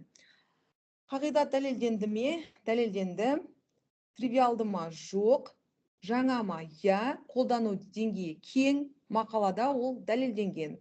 Төртіншісі, Сырдария өзені атырау аумағындағы шиеленісті жағдайлар ықтималдығына жүргізілген талдау негізі қауіп факторлары су ресурстары мен селитепті зоналарға байланысты екенін және аумақтың пайдалануын жоспарлы ықтимал шиеленістердің алдын алуға мүмкіндік беретін көрсетті ме? Қағидат дәлелденді ме? Дәлелденді. Тривиалды ма? Жоқ. Жаңа ма? Я. Қолдану деңгейі орташа. Мақалада дәлелденген. Келесі, дәйектілік принципі дереккөздер мен ұсынылған ақпараттардың дәйектілігі. Әдістеменің таңдауы негізделген. Бұл жерде дәйектілік принципі сақталған. Автордың дереккөздері дәйектілігін, зерттеуді, сондай-ақ ұсынылған ақпаратты нақты және қисынды түрде ұсынды. Зерттеу әдістемесі негізделген және оны қолдану жұмыста нақты сипатталған. Бұл тәсіл диссертация барысында ашықтық пен қисындылықты қамтамасыз ете отырып, зерттеудің әр кезеңін түсінуге және бағалауға ықпал етеді. Келесі диссертация жұмысының нәтижелері компьютерлік технологияларды қолдану арқылы ғылыми зерттеулердің қазіргі заманға әдістері мен деректерді өңдеу және интерпретациялау әдістемелерін пайдалана отырып жасаған. Оған я дедік, яғни диссертация жұмыстың нәтижелері ғылыми зерттеулердің заманауи әдістерін пайдаланып, сондай-ақ компьютерлік технологияларды қолдана отырып жасаған. Автор заманауи тәсілдер мен технологияларын сәтті енгізген. Бұл ғылыми негізділік пен жаңағы зерттеу сапасының жоғарғы деңгейіне қол жеткізуге ықпал етті. Келесі теориялық қорытындылар, модельдер, анықталған өзара байланыстар және заңдылықтар, эксперименттік зерттеулермен дәлелденген және расталған. Бұған я дедік, яғни теориялық қорытындылар, модельдер, анықталған өзара байланыстар, заңдылықтары дәлелденген, сонымен қатар расталған. Бұл жұмыстың теориялық негізділігін ғана емес, сонымен қатар оның практикалық маңыздылығын көрсетеді.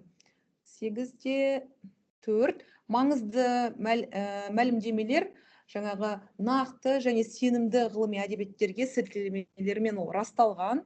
Жұмыста зерттеу саласындағы терең хабардарлық айқын көрінеді. Бұл диссертация ұсынылған тұжырымдар мен нәтижелер үшін сенімді негіз жасайды және де беделді дереккөздерге сілтемелер әдебиеттің мұқият зерттелгенін көрсетеді және оқырманға ұсынылған деректерді сенуге мүмкіндік береді. Келесі пайдаланған әдебиеттер тізімі жеткілікті ме, жоқ па? Жеткілікті көлемде ұсынған. Автор зерттелген тақырыптардың әртүрлі аспектілермен қамтитын дереккөздердің кең тізімін енгізген. Бұл зерттеудің мұқият дайындалғанын көрсетеді. Бұл тізім бар ғылыми дискурсты терең түсінуді және қазіргі теориялар мен тәсілдерде кең шолу көрсеткен. 188 әдеби дереккөзді қосу ол автордың жауапкершілігінің жоғарғы дәрежесін және жұмыста қабылданған ғылыми ұстанымдардың дұрыстылығына сенімділікті көрсетеді. Практикалық құндылық принципі теориялық маңызы бар екені анық. Жұмыс аумақты функционалдық зоналау теориясының дамуына айтарлықтай үлес қосқан және жер ресурстарын пайдалану экологиялық, экономикалық және әлеуметтік аспектілерін талдау мен бағалаудың және жаңа әдіснамалық тәсілдерін ұсынған. Бұл жаңа теориялық тұжырымдамалар аумақтық басқару саласындағы кейінгі зерттеулерге негіз береді және де аймақтардың тұрақты даму мәселелерін ғылыми түсінудің дамуына ықпал етеді. Осылайша диссертация ғылыми зерттеулер саласы үшін жаңа білім мен теориялық құралдарды ұсына отырып, теориялық құндылықты принципке сәтті сәйкес келеді деп айтуға болады. Диссертацияның практикалық маңызға ие және де тәжірибеде кеңінен қолдануға болатын нәтижелерді ұсынған. Газ технологияларын қолдана отырып, Сырдария өзенінің атырауының функционалдық зоналау бойынша жүргізілген зерттеу ауыл шаруашылығы, экология, жерге орналастыру және табиғатты қорғау салаларындағы мамандар үшін құнды деректер болып табылады. Алынған картографиялық ақпарат табиғатты қорғау іс-шараларын жоспарлау мен іске асыру, жақсарту, сондай-ақ жерді пайдалану схемаларын түзету үшін негіз болады. Бұл практикалық нәтижелермен ауыл шаруашылық өндірістің тиімділігін арттыруға және аймақтағы табиғи ресурстарды тұрақты пайдалануға мүмкіндік береді. Астана халықаралық ғылыми кешенінің география және табиғатты пайдалану институты тарапынан алынған жұмыстың оң бағасы нәтижелердің ғылыми қоғамдастық және практикалық қолдану үшін маңызын атап көрсеткен. Практикалық ұсыныстар толығымен жаңа болып табылады. Олар газ технологияларын пайдалана отырып, Сырдария өзенінің атырауының функционалдық зоналау бойынша зерттеу нәтижелеріне негізделген. Берілген ұсыныстар осы аумақтағы табиғи ресурстарды тиімді пайдалану, жерді басқару және табиғатты қорғау бойынша нақты қадамдар мен іс-шаралар білдіреді.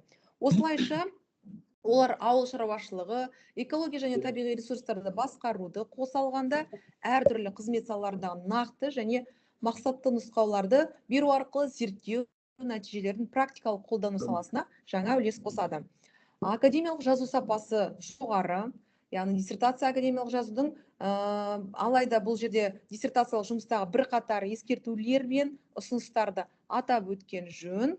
Біріншіден, Сырдария өзені атырауының функционалдық зоналау картасында 102-ші бетте зоналар тек түспен ажыратылған. Мұндай карталарда зоналарды түстен бөлек цифрлармен берген дұрыс болады еді. Сонымен қатар екінші 44-ші бетте ғарыштық суретті дешифрлеу арқылы күріш атыздарының нақты шекаралары мен жаңағы векторлығаны жазылған, бірақ нақты қай спутниктен қай уақыттағы суретті пайдаланылғаны көрсетілмеген. Үшіншісі 104-ші бетте селектепті егіс функциялар жоба аумағы 6,8 гектар екені көрсетілген, бірақ оның жалпы Атырау аумағындағы үлесі көрсетілмеген. Барлық функциялар жұбына бір типті талдау жасаған дұрысырақ негізі. Алайда бұл ескертпелер диссертациядағы академиялық жазудың жалпы жоғарғы сапасына ешқандай әсер етпейді. Қорытындылай келетін болсам, 6D 060-900 география мамандығы бойынша Зинабдин Нұрлыбек Бердібекұлына философия докторы PhD дәрежесін беру ұсынылады. Рахмет Айжан Мұсынбековна пікіріңізге. Енді ескертулеріңізге. Пожалуйста. Айжан Мұсынбековна, рахмет. Ондай ескертулер келген үшін. Ескертулер бірінші ескерту бойынша қабылданды. Дұрыс айтасыз, мұндай карталарда түспен қоса цифрмен де беруге болады. Бірақ біз мұнда тек түспен ғана бердік зоналарды. Себебі бұл бізге жеткілікті болып көрінді талдау жасау үшін. Алдағы жұмыстарда да бұны ескеруге болады екен. Жақсы ұсыныс. Рахмет. Екінші ұсыныс 4-ші беттегі ғарыштық суретті дешифрлеу бойынша оны біз әдістемеде алдыңғы бөлімде толық жазып кеттік. Қандай ғарыштық суреттерді қолдандық, қайдан алдық, қандай қолдандық, әдістемеде толық жазылғандықтан кейінгі талдау бөлімінде біз оны қайталап жазған жоқпыз. Бұл жерде енді айта кету керек, ашық қолжетімді ғарыштық суреттерді қолдандық, Landsat және Sentinel ғарыштық суреттерді қолдандық негізінен. Үшінші селектепті егіс бойынша, бұл жерде егіс функциялары жобының бұл жерде аумағы кішкентай ғана болғандықтан оның үлесін көрсеткен жоқпыз. Дегенмен бөлім соңында кесте түрінде барлық функцияларды атқаратын аумақтардың ауданы және олардың алып жатқан үлесін көрсетіп, соңында көрсетіп. Сізге ескертулеріңіз үшін рахмет. Айжан Мұсынбековна, қанағаттандыңыз ба берген жауабына? Иә, рахмет жауабыңызға. Рахмет сізге. Әрі қарай. Екінші ресми оппонент тыңдауышым профессор Бөкетов атындағы Қарағанды университетінің профессоры Камшат Мақпалбаевнаға беріледі. Камшат Мақпалбаевна.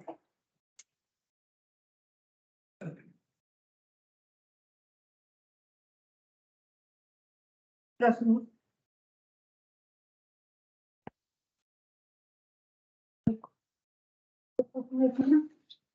Камшат Мақпалбаевна естіліп тұр ма?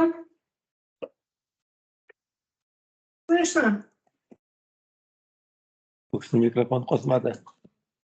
Өзі ұшпет родин.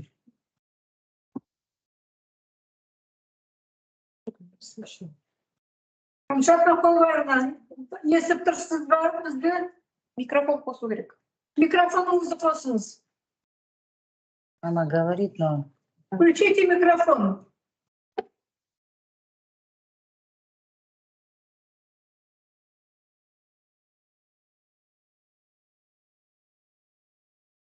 Бері жаққа қосамайсыздар ма? Өзінде компьютер.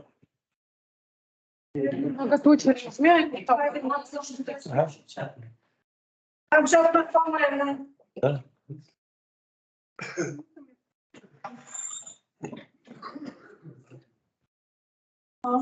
Можно позвонить к ней? Я что, электронный?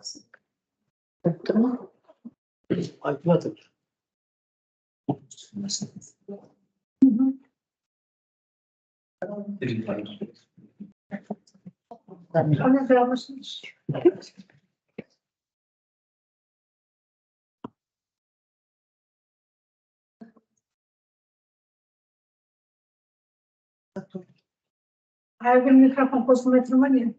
Ол кісінің микрофон қосылмай тұр. Ол кісіне сот.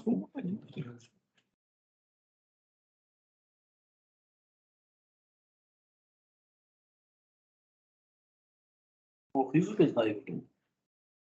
Экранға қойып қойғанға қарағанда өзі оқып тұрады. Ғой, баста бұл.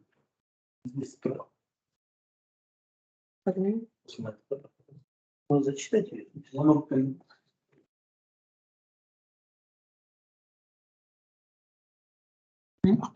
Қарағатты боя болан тұрмау.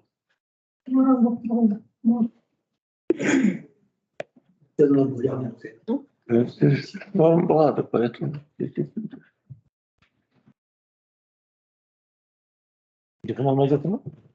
Камшат Мақпалбаевна, слышно вам? Нет, остальным слышно, қалғандарына. Она слышит. Я естіліп тұр бәрімізге. Сөз беріледі сізге. Мына пікір сол кісінікі ма, жоқ алдыңғысы ма? Алдыңғы алпысы. Как сейчас видите? О, слышно. Да. Слышно, да? Ага, мен онда телефон бойынша кірдім. Значит, осылай, пікір 10 критерий бойынша жазылған. Так, бірінші критерий бойынша Зинардиннің диссертациялық жұмысы ғылымның даму бағыттарына және мемлекеттік бағдарламаға сәйкес келеді. Диссертациялық жұмысында көптеген мемлекеттік бағдарлама аясында орындалған. Вот сендер мынаны көріп отырсыз. Ал енді екінші критерий бойынша жұмыс ғылымға елеулі үлесін қосады. Зинардиннің диссертациялық жұмысы. Және оның маңыздылығы ашылған. Ал өзі жазу деңгейі жоғары деп санаймыз. Диссертант дербес дала зерттеулерін жүргізді. Гаш технологияны қолдана отырып, бірқатар карталар жасады. Ал төртінші критерий бойынша ішкі бірлік принципі. Бұнда диссертацияның өзектілігі жекті түрде толық негізделген. Диссертация мазмұны диссертация тақырыбын айқындайды. Мақсаты мен міндеттері диссертация тақырыбына сәйкес келеді. Диссертацияның бөлімдері мен құрылысы логикалық толық байланысты. Диссертациялық жұмыста гаш технологияларды қолдану бойынша қолданыстағы әдістемелерге сыни талдау жасалған. Осының негізінде диссертант функционалдық зоналау бойынша зерттеудің заманауи әдістерін ұсынды. Ал бесінші критерийге келсек, ғылыми жаңашылық принципі. Диссертациялық жұмыста ғылыми нәтижелер мен қағидаттар жартылай жаңа болып табылады. 65%. Зерттеу барысында алынған нәтижелер жаңа болғанымен, олар алдыңғы зерттеулерге негізделген. Диссертацияның қорытындылары толығымен жаңа болып табылады. Себебі қорытындылар диссертанттың далалық зерттеулермен құрастырылған карталар негізінде жасалды.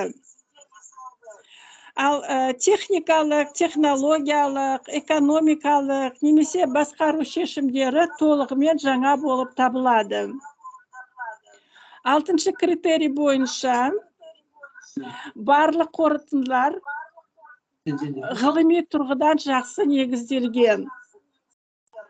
Ал 7-ші критерий бойынша, осы 7-ші критерийді алсақ, бұнда диссертант 4 қағидаттарды шығарды. Осы қағидаттарды біріктіретін қағидаттар дәлелденді. Олар тривиалды емес, жаңа деп санаймыз. Қолдану деңгейі кең және мақалада дәлелденген. Сегізінші критерий бойынша әдістеменің таңдауы диссертацияның бірінші тарауында негізделген және сипатталған. Диссертациялық жұмыстың нәтижелері қазіргі заманғы технологияларды пайдалану арқылы алынды. Теориялық қорытындылар, модельдер, анықталған өзара байланыстар және заңдылықтар эксперименттік зерттеулермен дәлелденген және расталған. Диссертациялық жұмыста маңызды мәлімдемелер нақты және сенімді ғылыми әдебиеттерге сілтемелермен расталған. Пайдаланған әдебиеттер тізімі әдеби шолуға жеткілікті, диссертация тақырыбына байланысты, қазақ, орыс, ағылшын тілде 188 негізгі еңбектер қамтылған. Ал 9-шы критерийге келсек, практикалық құндылық принципі. Бұнда диссертацияның теориялық маңызы бар. Диссертацияның практикалық маңызы да бар. Және алынған нәтижелерді практикада қолдану мүмкіндігі жоғары. Практикалық ұсыныстар жаңа болып табылады. 10-шы критерий жазу және рәсімдеу сапасы. Диссертациялық жұмыс мемлекеттік тілде жазылғанын ескере отырып, академиялық жазу сапасы мен стилі жоғары деңгейде бағаланады. Бірақ диссертациялық жұмыстағы бір қатар ескертулер мен ұсыныстарды атап өткен жөн. Академиялық жазу сапасы мен стилі жоғары болғанымен де жұмыста грамматикалық, техникалық қателіктер орын алады. 23-ші суретте, бұл 115-ші бет, диссертацияның 115-ші бетінде антагонистік типі картада көрінбейді. Көрген жоқпын мен. 3-ші диссертация жұмыста шетелдік және отандық ғалым географтардың жариялаған әдебиеттеріне талдау жасалды. Бірақ профессор Чегаркин, профессор Жаналиева, профессор Веселова, Гильдеева профессор, академик Веселов, профессор Жамалбеков сияқты ғалымдар аталмайды. Бұл ғалымдардың ландшафттану, гидрология, геокология, геоморфология және Қазақстанның іргелі физикалық географиясының басқа да бағыттарын дамытуға қосқан теориялық үлесі айтарлықтай үлкен. Көрсетілген кемшіліктер мен ескертулер зерттеу жұмысының сапасын төмендетпейді. Диссертациялық зерттеудің негізгі теориялық және тәжірибелік нәтижелеріне әсерін тигізбейді. Сонымен жоғарыда келтірген мәліметтер негізінде Зейнабдин Нұрлыбек Бердібекұлының 06-09-00 география мамандығы бойынша философия докторы дәрежесін алуға лайық. Рахмет. Кәмшат апаларына пікіріңізге рахмет. Ұсыныстарыңыз ескертулерге жауап беріледі. Құнды ескертулер үшін Кәмшат мақпаларына сізге алғыс айтамын. Бірінші себебі бойынша шынында да диссертацияның антагонистік аумақтар көрінбей қалған. Деректерді картографиялық талдау кезінде біз 200 минут масштабтағы картамен жұмыс істедік. Ол салыстырмалы түрде ірі масштаб болып саналады, ал соңғы форматтың кіші болуына байланысты бізде соңғы карталар 500 минут масштабта шықты. Сол кішірейтілген кезде ол антагонистік аумақтар өте ұсақ болғанына байланысты көрінбей қалған. Негізі алдағы жұмыстарда оны да ескеру керек, оны масштабтан тыс шартты белгіленген беру керек еді. Оны ескеріледі. Екінші ескертпе бойынша, бұнда дұрыс айтасыз, бұл сіз атап өткен ғалымдардың барлығы, Чигаркин, Жаналеева, Веселова, Гильдиева, Веселов, Шамалбек сияқты өткен ғалымдар. Бұлар Қазақстанның іргелі физикалық географиясының көптеген бағыттарына теориялық үлес қосқан ғалымдар. Дегенмен біз зерттеу жұмысы барысында біз шетелдік және отандық ғалым географтардың нақты функционалдық зоналауына қатысты жарияланған әдебиеттерін таңдауға тырыстық. Сол себептен қосылмай қалды. Бірақ Гильдиева, Галина Викторовнаның бір еңбектері менде мақалада келтірілген болатын, бұл аумаққа сәйкестігіне байланысты. Мынандай ескерту. Үшінші,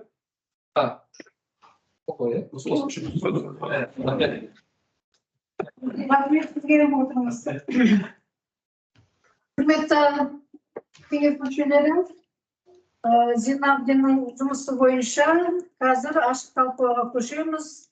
Қандай пікірлеріңіз бар, ортаға салып ойларыңызды айтып отырсаңыздар. Диссертациялық кеңес мүшелері. Пожалуйста, активно қатысып отырамыз. Кімде қандай пікір бар? Жұмыс бойынша, диссертациялық жұмыс бойынша. Профессор Сапаров, Владимирович.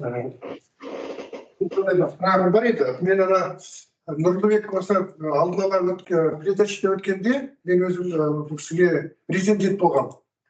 Сонда көп замечаниялар жасағам, шынымен де. Стилистикалық, грамматикалық, тағы бір сөз көп қателер болған. Сол кейін қарасам, жұмыстардың бәрі реттелген, жарыстың ішінде реттеліп, жұмыс өте жақсы, карталар бәрі жақсы жасалған. Сондықтан жаңа өзі диссертант баянды баштаған кезде өзі орысша болсын, қазақша болсын жақсы сұрақтарға жауап берді. Яғни өзінің жұмысын өте жоғары деңгейде біледі деген сөз. Тәжірибесі бар. География жұмыс істеді, осы Астанада қызмет етті. Бізге келді міне қазір жұмыс істеп жатыр, білім беріп. Нұрлыбекті біз қолдаймыз, өйткені жұмыс өте жақсы. Мен өзім жаңа риза болдым. Сұрақтарыма дұрыс жауап берді. Презентациясы, тарифераты бәрі жаңа ешқандай қатесіз, грамматика, стилистика бір қате таппады, жаңа өзім қарап оқып. Үшін қарап шықтым, жұмысы жақсы, бәріміз қолдайық Нұрлыбекті. Рахмет. Әрі пожалуйста, мнение, пожалуйста. Надежда Юрьевна. Пожалуйста. Я, как всегда. Да, как всегда, вы активно. Мне всегда есть что сказать. Я хотела бы что сказать, что вот представленная тема диссертационного исследования, она актуальна, о чем диссертант убедительно доложил и раскрыл в своей диссертации. Работа, она выстроена достаточно логично. Соискатель хорошо владеет знаниями в области информационных технологий и умело применяет их в своей исследовательской работе. Чувствуется вот добротная проработка теоретико-методологической базы зонирования территорий, плюс личное участие в полевых исследованиях. Все это позволили выполнить работу грамотно и квалифицированно. Соискатель уверенно ответил на все мои вопросы, сознанием дела.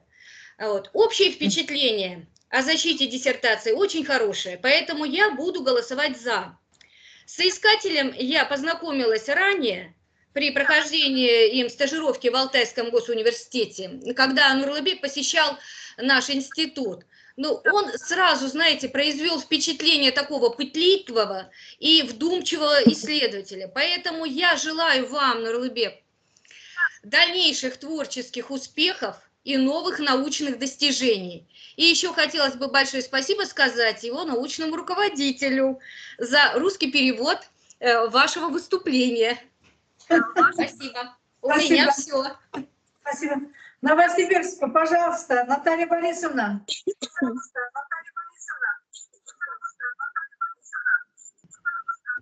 Здравствуйте, уважаемые товарищи. Большое спасибо за то, что была предоставлена возможность поучаствовать в защите, вот в заседании диссертационного совета. Хочу тоже со своей стороны сказать, что мне очень приятно, что общие когда-то для нас эти все территории сегодня становятся территориями неустанного влияния, неустанного внимания со стороны молодых исследователей. Вот, наверное, вслед за Надеждой Юрьевной скажу, что мне понравился сам подход, который соискатель вот показал к зонированию территории, и особое впечатление оставили моменты, где он указывает, как в дальнейшем будут применяться результаты его исследований. Большое спасибо. Я тоже получила русский перевод и всей диссертации, и аннотации. И, знаете, очень грамотный перевод, мне оставило это большое впечатление. И вообще спасибо. Вам тоже спасибо, Наталья Борисовна. Арвелей, конкурсайс Каштрамус, Айман Сагымбаевна.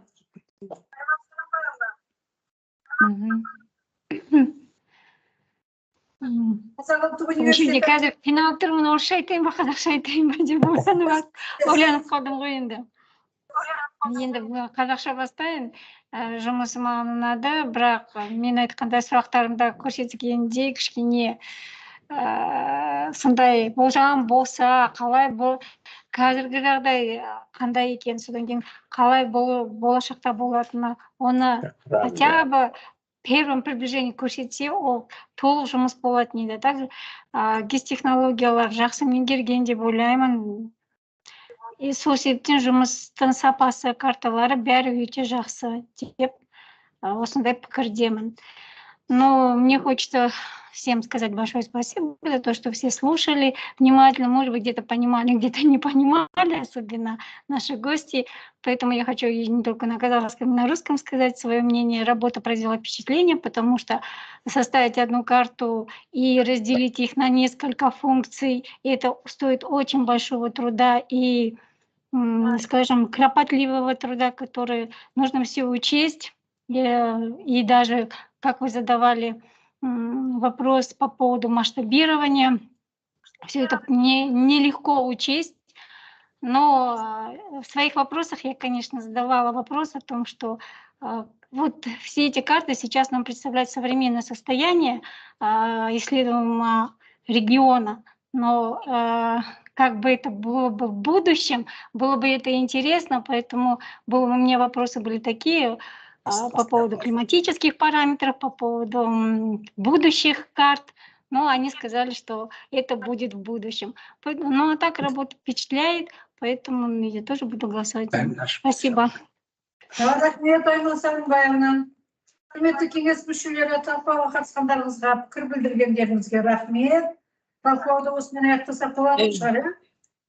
Онда Зилушының жұмысы бойынша дауыс беруге көшеміз. Галина, дайын бекен? Уважаемые члены диссертационного совета, а также официальные рецензенты, сейчас переходим на процесс тайного голосования. Я ранее вам высылала ссылку на Смартину. Пожалуйста, по данной ссылке пройдите и проголосуйте. Спасибо.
Смотрю, потом демонстрирую.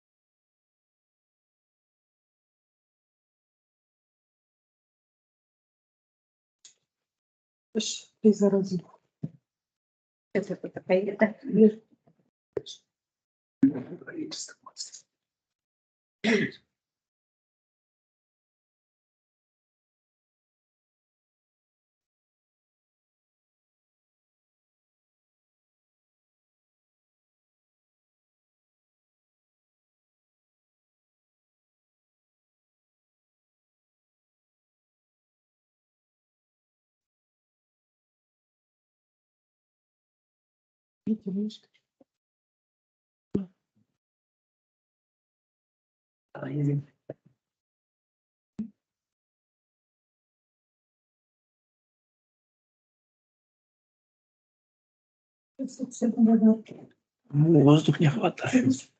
Хватит.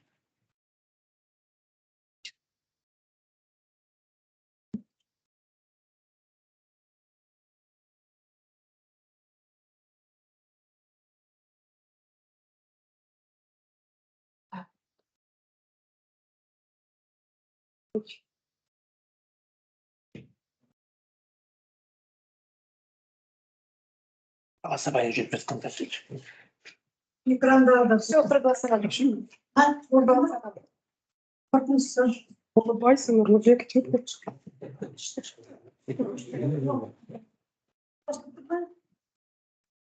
Кеңес мүшелері дауыс беруді аяқталды. Дауыс берудің қорытындысы бойынша құрмет хатшы Айгүл Есенғалиевнаға беріледі. Так, процесс тайного голосования завершен. Все 9 членов, а также рецензенты проголосовали. Итог. Проголосовали за присудить степень доктора философии PhD по профилю.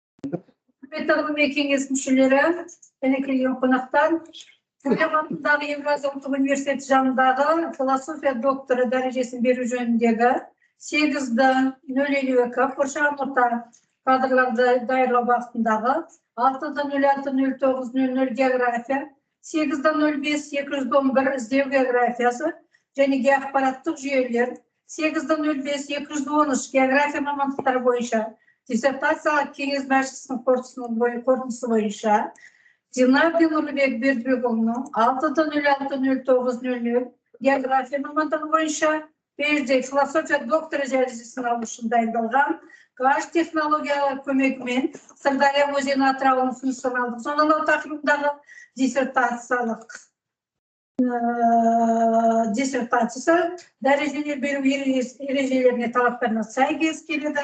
Ғылыми зерттеу жұмысының авторы Зиннардин Нұрлыбек Бердібекұлы 6-06-09-00 география мамандығы бойынша философия докторы дәрежесін алуға толықтай лайық деп құттықтап қоюларыңызға болады. Қарай диссертацияның шектемелік сөйлеріне байланысты анықтаулар Айгүл Есенғалиевнаға беріледі сөз. Құрметті диссертациялық кеңестің мүшелері, мен алдында сіздерге жобаны жіберген болатын. Мен осы диссертацияның жүктемелік белгілері бойынша қазір осы 6 жүктемелік белгісі бойынша айтып шықсақ, бірінші жүктемелік белгі диссертацияның нәтижелерінің сипаты. Бірді-бір белгілі бір ғылыми бағыттағы жаңа ірі жетістік ретінде тануға болатын теориялық қағида. Бірді-екі маңызды қолданбалы мәселелердің шешімін қамтамасыз ететін ғылыми негізделген техникалық, экономикалық немесе технологиялық зерттеулер баяндалған. Бірді-үште ғылыми негізделген техникалық, экономикалық немесе технологиялық шешімдер оларды іске асыру ғылыми техникалық прогресті жеделдетуге айтарлықтай үлес қосады. Жетті бір-екі қатысамыз. Оны кеңес мүшелері қараңыздар. Бірде-екі. Бірде-екі. Жақсы, рахмет. Екінші жүктемелік белгі. Диссертация нәтижелерінің жаңалық деңгейі. 2-1 нәтижелері жаңа, 2-2 жеке нәтижелер жаңа емес, 2-3 нәтижелердің елеулі бөлігі жаңа. Екіде бір. Екіде бір. 2'de 3 болу керек. Менің білгенім бойынша 2'de 3 па, 2'de 1 ма? 2'de 3. Жалпы бұл территорияға бұл нәтижелер жаңа ғой. Сондықтан менің ойымша екіде бір. 2'de 1. Рахмет. Үшінші жүктемелік белгі. Диссертация нәтижелерінің құндылығы 3'те 1 жоғары, 3'те 2 қанағаттанарлық, 3'те 3 қанағаттанарлықсыз.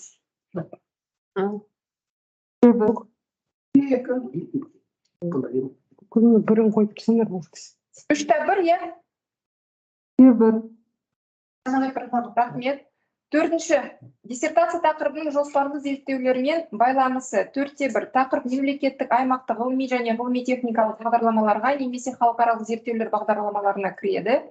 4'те 2. Тақырып ілгері зерттеулер бағдарламаларына, салалық бағдарламаларға, ғылыми ұйымдар мен жоғары оқу орындарының жоспарларына кіреді. 4'те 3. Инициативті жұмыс. 4'те 1. 4'те 1. 4'te 1. Yani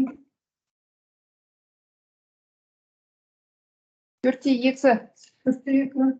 Құрметті Дұрыстап кішкене қараңыздар оқып. диссертациялық кеңестің мүшелері 4'те 1 ма, 4'те 2 ма?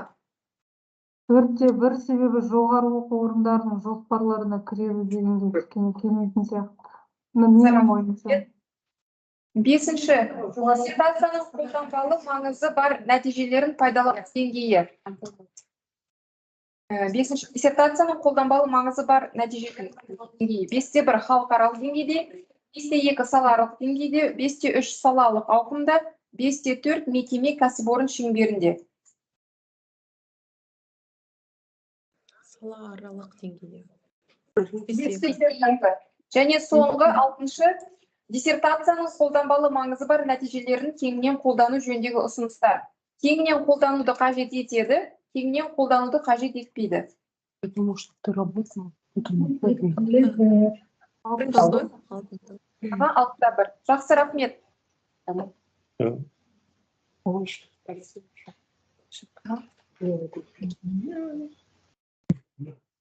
Құрметті кеңес мүшелері, бүгінгі диссертациялық жұмысымызға оң бағаларыңызды беріп, уақыттарыңызды алып, бүгінгі қорғауға толықтай қатысқандарыңыз үшін сіздерге өте үлкен алғыс. Университетіміздің атынан, ғылыми кеңесіміздің атынан алғысымызды білдіреміз.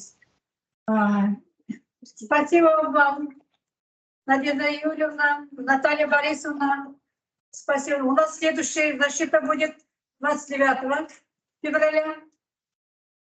Так қалса, бәріміз қосылып, кеңес мүшелері. Барлықтарыңызға аман болыңыздар. Сау болсын. Қорытынды сөз Зиновьевнаға беріледі, Нұрлыбекке. Рахмет, баяндаманы офлайн және онлайн форматта мұқият тыңдап, қорғауға қатысқандардың бәріне алғыс айтамын. Диссертациялық кеңестің барлық құрметті мүшелеріне осы жұмысты талқылау барысында құнды ескертулер, сындарлы сын және қолдау көрсеткен үшін шын жүрегімнен алғысымды білдіремін. Ғылыми кеңесшілер Орденбек Беспекович пен Александр Николаевичқа тәлімгерлігі мен құнды кеңестері үшін алғыс айтқым келеді. Диссертацияның құжаттарын дұрыс рәсімдеуде талмай тексеріп, өз нұсқауларын беріп, көп қатемді түзеген Айгүл Есенғалиевнаға ерекше алғыс білдіремін. Диссертацияны аяқтауға және қорғауға шығаруға ұжымдық қолдау білдірген үшін Нұргүл Есенова бастаған кафедра ұжымына көп рахмет. Және осы жағдайда бүгінде өкінішке қарай ортамызда жоқ белгілі ғалым Аида женщина, Надя.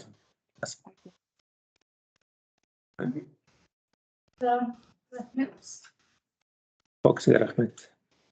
Бәріміздің шынында қайда? Алсын өлдіргім келеді. Рахмет. Одан келеді.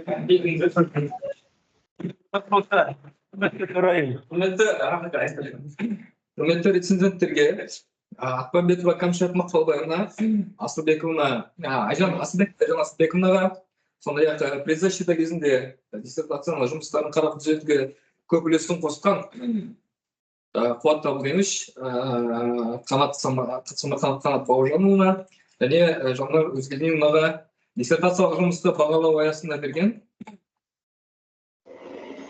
мұндай ескертулер мен сындарлы пікірлер үшін терең ризашылығымды білдіремін.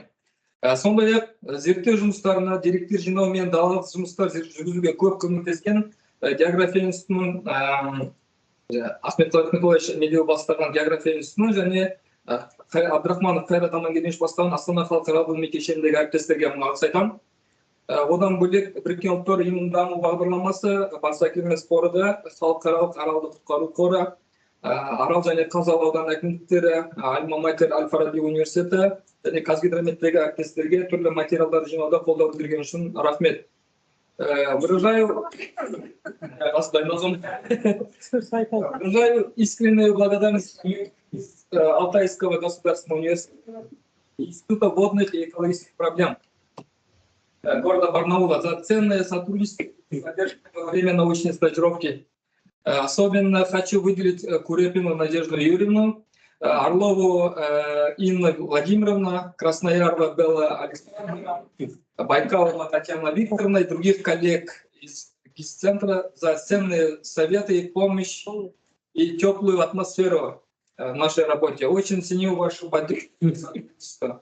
Және соңында осы жұмысты орындау кезінде маған шексіз қолдау көрсеткен үшін және түсінген үшін отбасымның барлық мүшелеріне мың алғыс.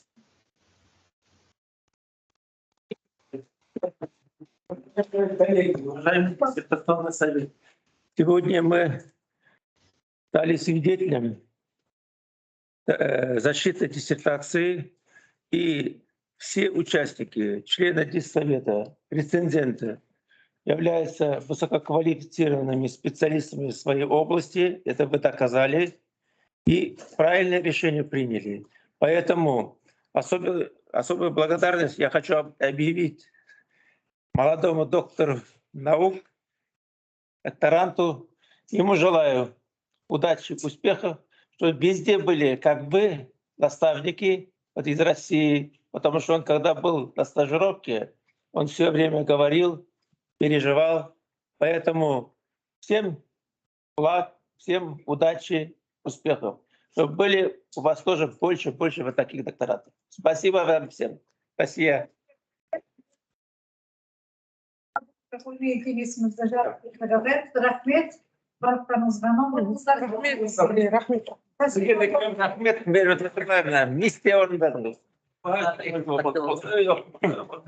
Так, енді бір суретке түсіп алғаншы, кім? Сен бейді,